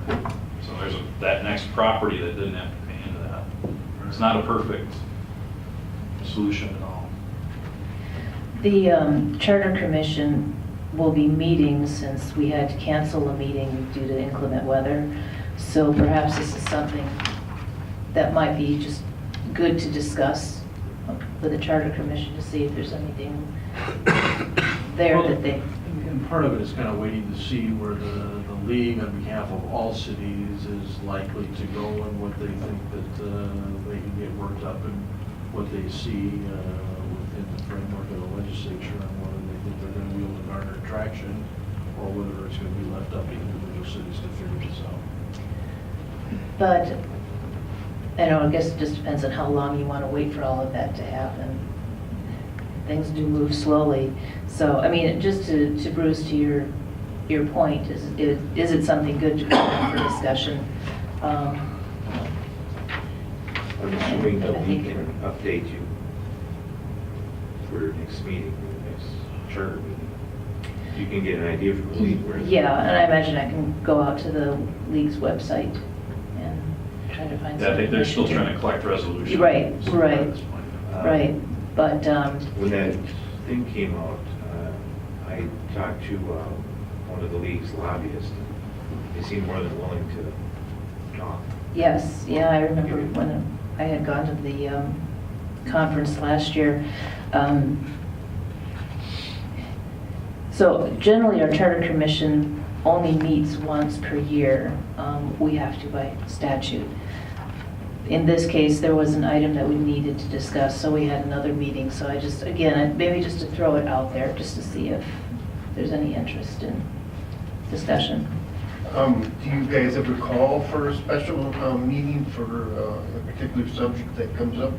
Yeah, Yeah, and that's Yes. the reason why we had a meeting in December, and then we were gonna have one in, was it February? And then it happened to be the day of the snowstorm, Mhm. to address something else, not related to this, but something that our attorney suggested that we change in our charter, and everyone agreed to it, so then he was gonna get some more information on it. We just have not rescheduled that again. By law, we're required to meet once a year, but we could meet every month if we wanted to. You know, so it's not limiting that we have to, the next charter meeting, let's say it happens in April, or March or April, you know, we discuss what we're gonna talk, we can bring this subject up and say, okay, let's get some history on it and look, meet in the summer or something too, so. Right. It wouldn't hurt to highlight it and inform the attorney, or, you know, even Mike, that we're gonna need some sort of a text down there or some verbiage of something that is maybe coming up. well, we can share the information we received this evening and about the court case. And again, just put it on the table to see if there is any interest in looking into it further. So what kind of actions are you looking for, Ken? You just want, Well, I guess I'll make a motion to approve supporting this legislative resolution.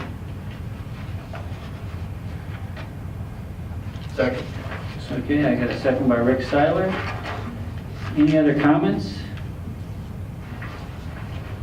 If not, I guess, all in favor, say aye. Aye. Any opposition?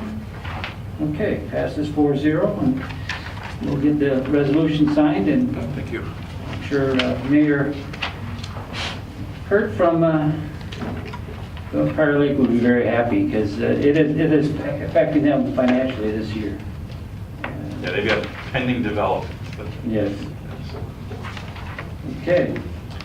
Next, Mike, or is it Jim? Oh, Jim's a cameraman today, so he's going to hand that off to Mike. Basically, in front of you are the 2019-2020 liquor, beer, and wine and miscellaneous licenses that Barb's been able to help put together for the coming year.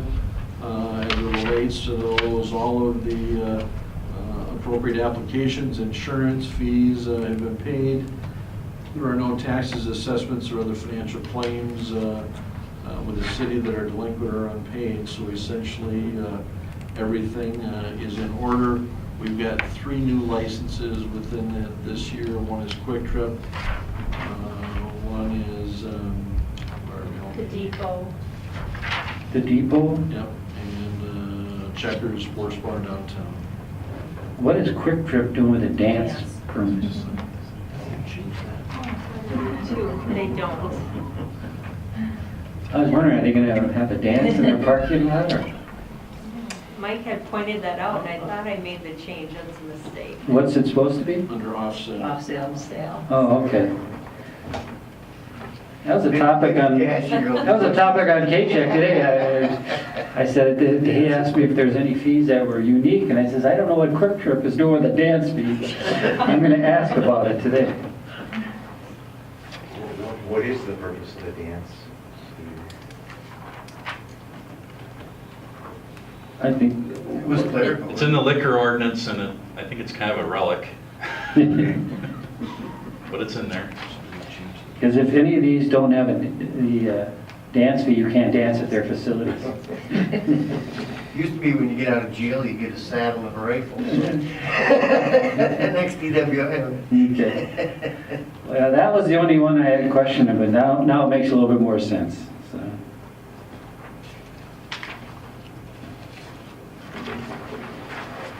Okay, I guess I'll make a motion to approve the list of 2019-2020 liquor license, or miscellaneous and beer and wine license with the correction of moving Quick Trip to the off-sale liquor area.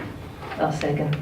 Okay, second by Maggie Bass. If there's no other comments, all in favor say aye. Aye. Any opposition? Okay. Thanks, Barb. Just a question on the note there, civil action, January 2018, and no outcome. Is that, the city of Prague involved in that city action, is it civil action? No, that's... Okay. Okay. Glenn, you taking this one? You're handing it off to Ken? He knows what's going on. You might call on him. Let's have Pat do it. So the reason I'm presenting this is nuisance letters come out of the planning department, and generally have our building inspection staff help take a lot of the calls and actually go investigate initially. But as everybody's aware, we've had a very snowy February, snowiest on record. We specifically had not too bad of a winter until February, obviously, and I would say really after the last major snow event, and then with the drifting that we had after that, a number of sidewalks that had been getting plowed by residential homeowners suddenly were buried in feet of snow. Kind of adding on top of that, and Glenn kind of attests to this, we've been widening streets with our own equipment and then blowing snow as well. And there's some areas I can show some photos here in a second, give a little picture, actually in the packet, I should say, as well, specifically to that point of how deep the snow has gotten in some of these areas. But it's gotten very difficult, and when we've gone to send letters or respond to phone calls from letters we've sent after this last major snowstorm, the homeowners are really at a loss in many situations of how to even attempt to remove the snow, you know, that's 4 or 5 feet deep, with the drifting that's happened, or with the plowing and or additional snow removal that's happened. Typically there's a 24-hour time period that they have to have those areas removed, but with that last big snow event, the snow and then being plowed or blown over on the sidewalks is basically created, it's almost like hard rock under there. I think we'd have a very difficult time with our own equipment at this point, taking care of those. We're generally out before that 24-hour with our own sidewalk snow removal equipment. On the map, we have we talked about this back in January, I believe, our priority and secondary routes for city priority routes for sidewalks and trails that you can see on the map in the red and the orange area there. But all the other areas in purple on the map, you know, we've got about 18 miles of sidewalk throughout there. A lot of those have become covered, and can't even really tell where the sidewalks are at this point. So we did have a similar situation this back in January 2010, where the council had broached this topic at that point. Public Works Director Dennis Sawyer had brought up the topic with the council. And that was after a very snowy December of 2009 into January of 2010, which coincidentally was the last time we had to haul snow out to the farmland that we talked about earlier.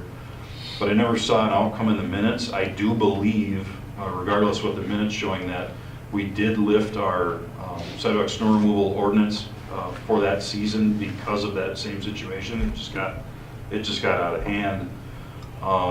You know, we were doing what we could to keep up with everything, and some sidewalks just got buried, and there's no way with a snow blower and bigger commercial equipment, we just don't want up on those sidewalks that might be needed to clear them. So looking for your consideration input at this point. If you would consider lifting sidewalk snow removal ordinance for residential only, this wouldn't affect downtown and kind of the priority routes that we take care of, you know, that are kind of main areas to get people to and from work areas in town, like commercial areas and in the downtown area. Do not want to downplay the fact at all that there are obviously people that do use some of these sidewalks in the residential areas to get around. But I think even if they could clear them, it probably wouldn't be in a passable condition anyway. But yes, very similar to what we had happen in 2010, and I do believe we did lift it, even though the minutes don't refer to that at this point.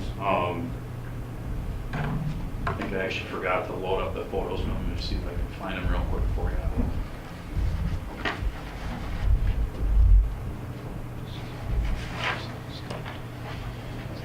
Just for the people at home that are watching.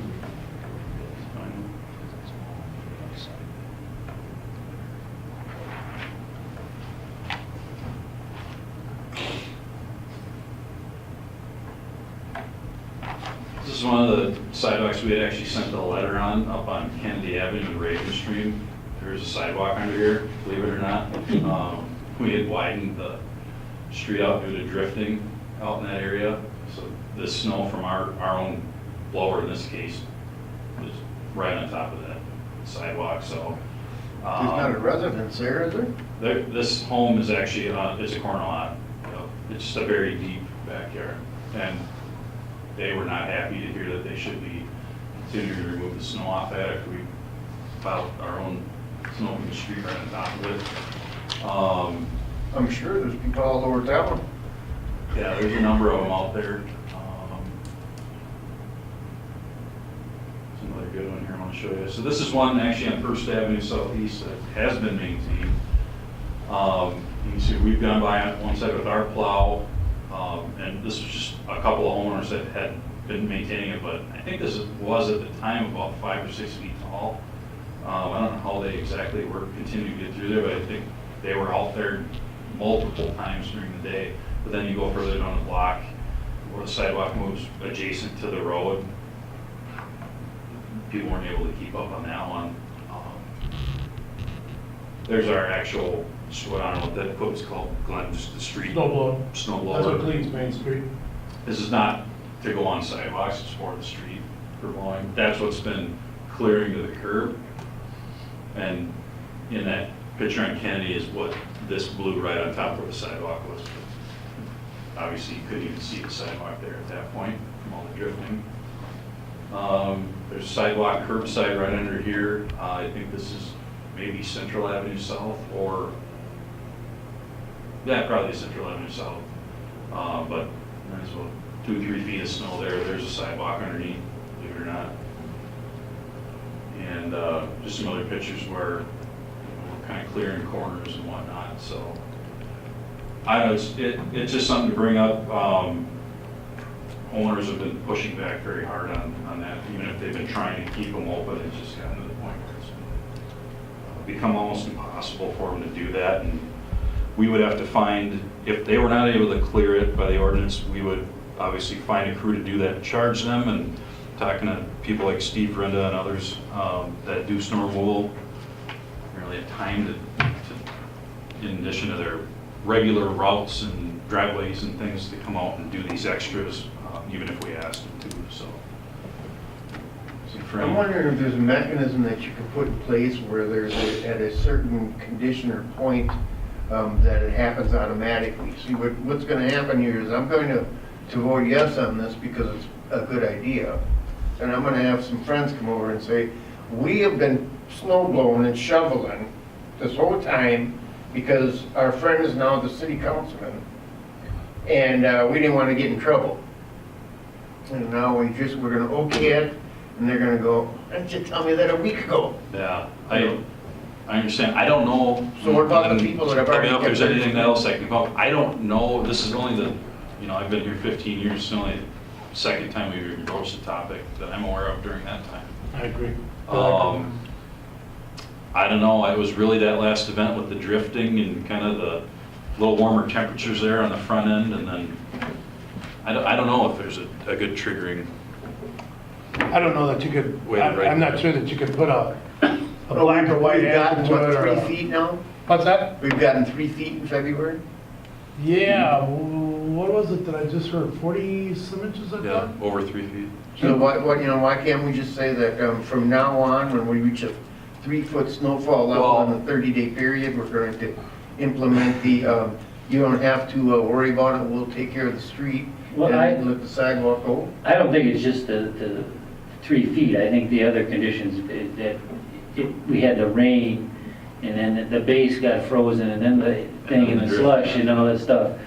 I mean, if it's, you could get 3 feet of fluffy snow and a normal snowblower would blow that stuff like crazy. I just think there's, huh? It might melt Yeah. right away too. Yeah, it's just an accumulation of things that, you know, you'd have to say, oh, and they have to be ice packed or something like that. I think you look at what Minneapolis, St. Paul's doing with the parking on one side. You know, they don't have anything in play that automatically sets a trigger. You know, it just has to be an occurrence. And I think we tried to bring this to you as quickly as we could once, we send the notice out, we're hearing back, I don't think we're gonna be able to remove that. And then, we talk with Public Works and even our Parks Department that does the trails, and it's kind of like, yeah, it'd be very difficult for people to clear with residential equipment. That's kind of where we got to, actually the middle of last week is really making the, after that last snow day. A week ago, I guess, the last snow day that the schools had. I'm supportive of doing something. I wonder, do we have the ability to do what you title lift in ordinance? I've never heard of that. Or, well, I guess I would say suspend enforcement might be a better Yeah, I think, wording of that. I would, if there is such a thing as lifting an ordinance, I would assume there has to be a process that would have to be I would agree with followed. you, Bruce. That'd be a 2 or 3 week, 4 week type Yeah, of we thing, have to but, amend the ordinance to delete that language out of the city code is what we're referring to. Or you Well, want to yeah. say temporarily suspend might be the more appropriate, and temporary suspend enforcement is probably what I would. yeah, I would, something like that, maybe Suspension. You do that for Dozinki, for drinking on the street. You suspend the enforcement of the ordinance. Is there a process that you have to do it 4 weeks in advance? or No. can it be No, done just in front of the immediately, or- council, and you guys make that call.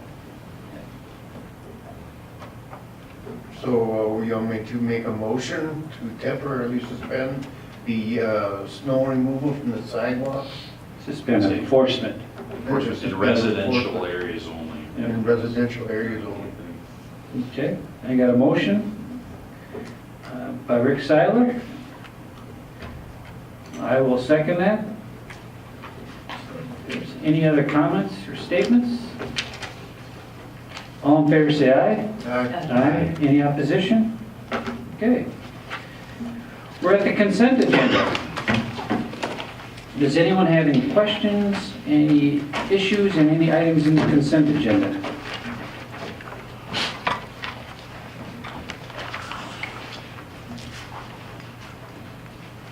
If not, I guess I'll make a motion to approve the consent agenda. A second? I got a second by Maggie Bass. There is no other further comments. All in favor, say aye. Aye. Any opposition? Okay, passes 4-0. We're at miscellaneous. Jim or Mitch, what are you going by? It's nothing, I have nothing. You're just like Mitch. All right. Patrick? I have nothing else. Okay. Len? I have nothing. Ken? Couple of things real quick, but I'll just go up here. Oh, man, we were on a roll.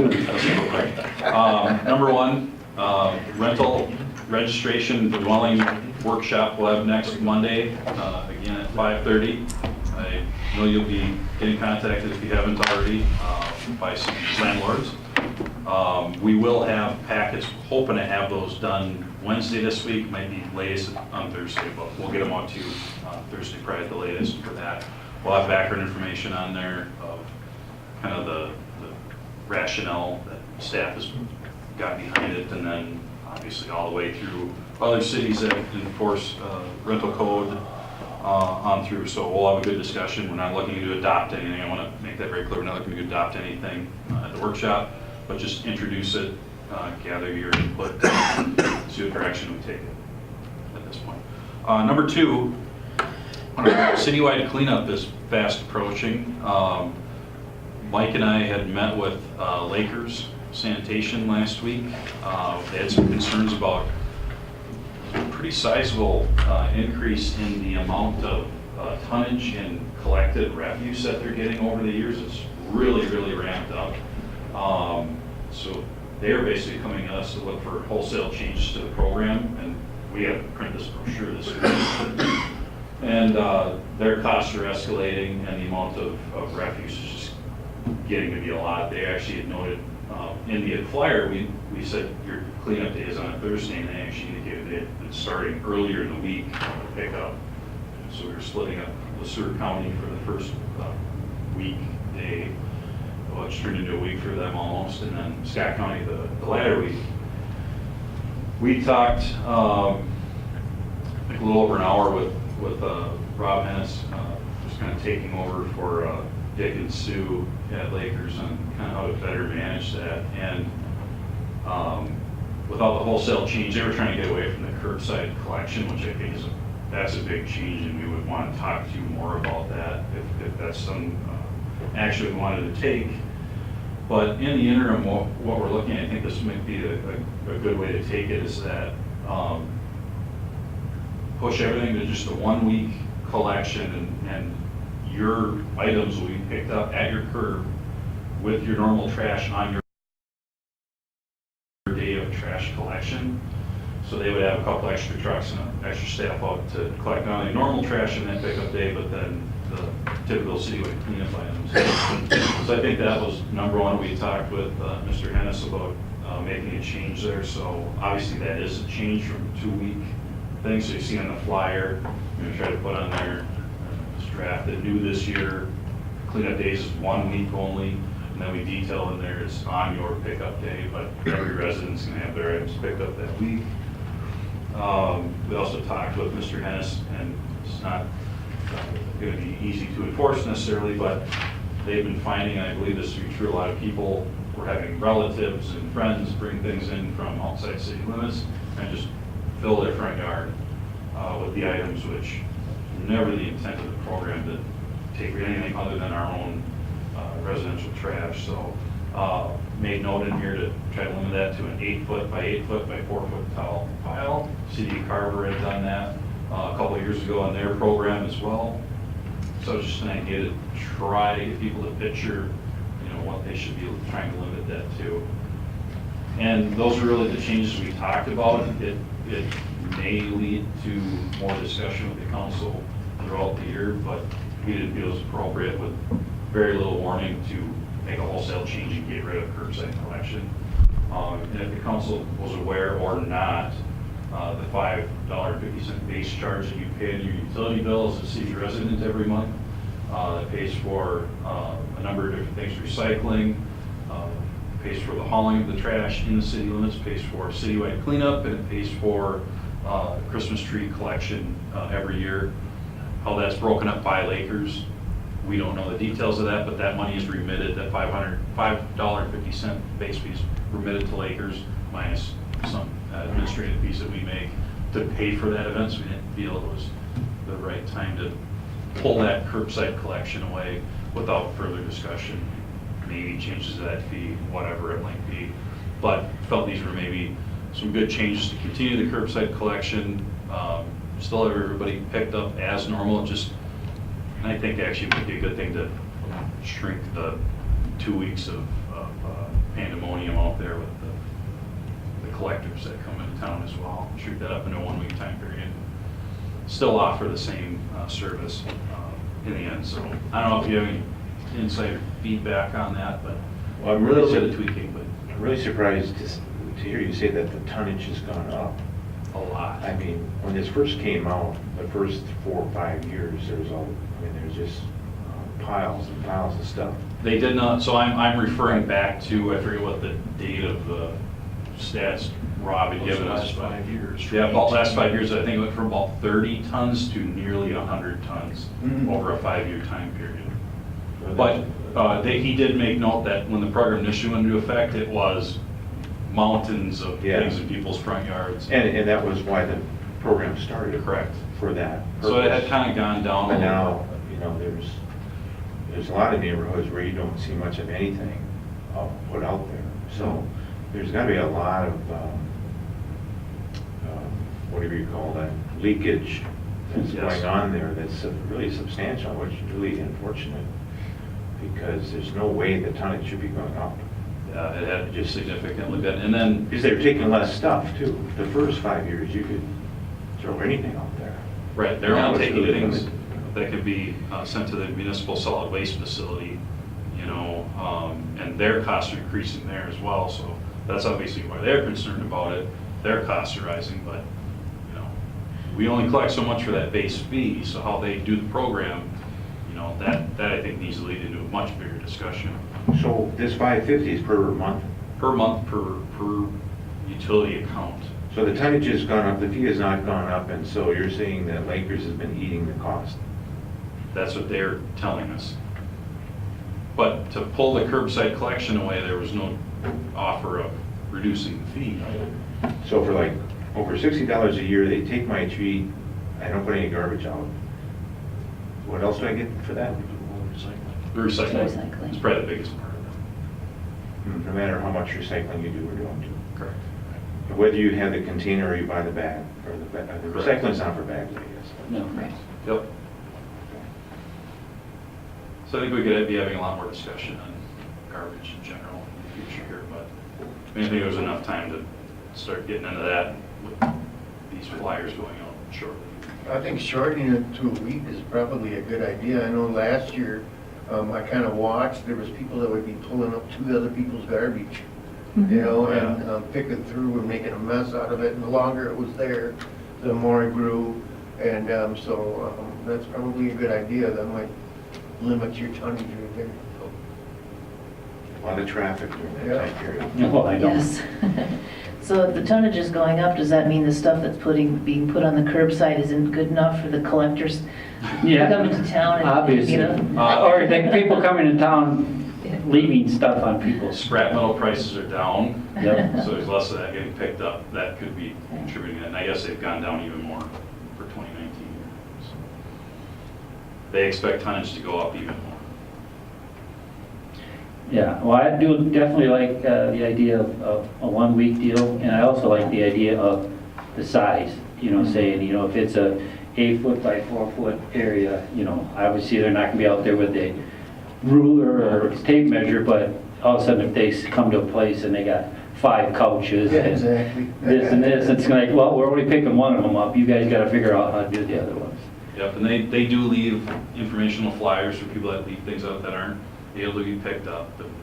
Right. So we try with that, but that's the other thing in the flyer, there's things that can be year-round recycled, they don't have to wait for the event. You can go to the Scott County Hazardous Waste Facility and drop off tires, PCRs and TVs and all that all year round. So, Yeah, but that would mean someone would have to actually initiate getting in their car and driving to Scott County. Just put it in the front yard. Yeah. It'd be fine. Okay, So just want to let you be aware of the minor changes. okay, thank you. Michael? One quick item is that we're meeting with the project management team is set aside time slots to meet with businesses this week from 7 to 9, 11 to 1, and 4 to 6. Trying to take a look at individual property owner concerns as it relates to the 2020 project. So we're going to see how well that works, or whether we're going to have to modify or create something else. And then we're also meeting with the school district, since they're one of the biggest impactees on County Road 37, and with school and the roundabouts and the bike trail and all of that. We're going to be meeting with them on Thursday as well. So making progress on that. And then the 22nd, when is it? That's when bids are to be open for the Bids are open 2019. project. So. And staff met last week with Scott County on the agreement on County Road 37, so we'll wait and see how quickly we get that from them, because we're wanting to bring the awarded bid to you on April 1st, and if we don't have that in hand, we'll have to push that back a couple weeks. When do we meet, Barb? The 11th, so that's on the list. Okay, yeah, let's make sure we bring it up so Already she, added to the list. awesome. Anything else? Barb? No? Maggie? No. Rick? No. I think you each received this letter from SIMPA. I think Bruce Reimers did talk about this at the last Utilities Commission. Since this is an informational meeting and it just happens, different locations, it just happens to be in New Prague this time, they extended the offer in case anybody wants to know more about it, especially for city council people. They might be filled, so it's a special invitation, just because it's happening in. Is that the annual? No, they apparently do this informational meeting a couple times. Okay. A year. Is At it different gonna be at locations. utilities? No, it'll be at the Fire station. fire station at the Yeah, auditorium where we refer to that too, so it'll be. you might have to do the welcome. What's your hold on? And then golf course, anything new on that? Yeah, so if you wanna- We met with the contractor today and the subcontractor that's doing the flooring. I'm still waiting for a definite timeline from them, but we are moving ahead and hopefully we'll see more action there in the next couple of weeks is the best I got for you right now. Are you thinking that it can be done by the time golf course is open? I sure hope so. I sure hope so. Well, July, I hope they get it. Yeah. We're gonna pile all the snow out there just to give us a little more time off the street, so.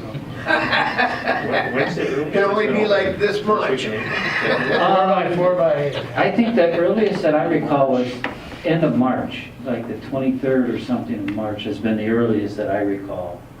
Usually, I think the average is around the 15th of April, Yeah, I'm pretty sure we're not gonna be that. but I don't know. So you're gonna make that, you said? What's that? You're gonna make April 15th?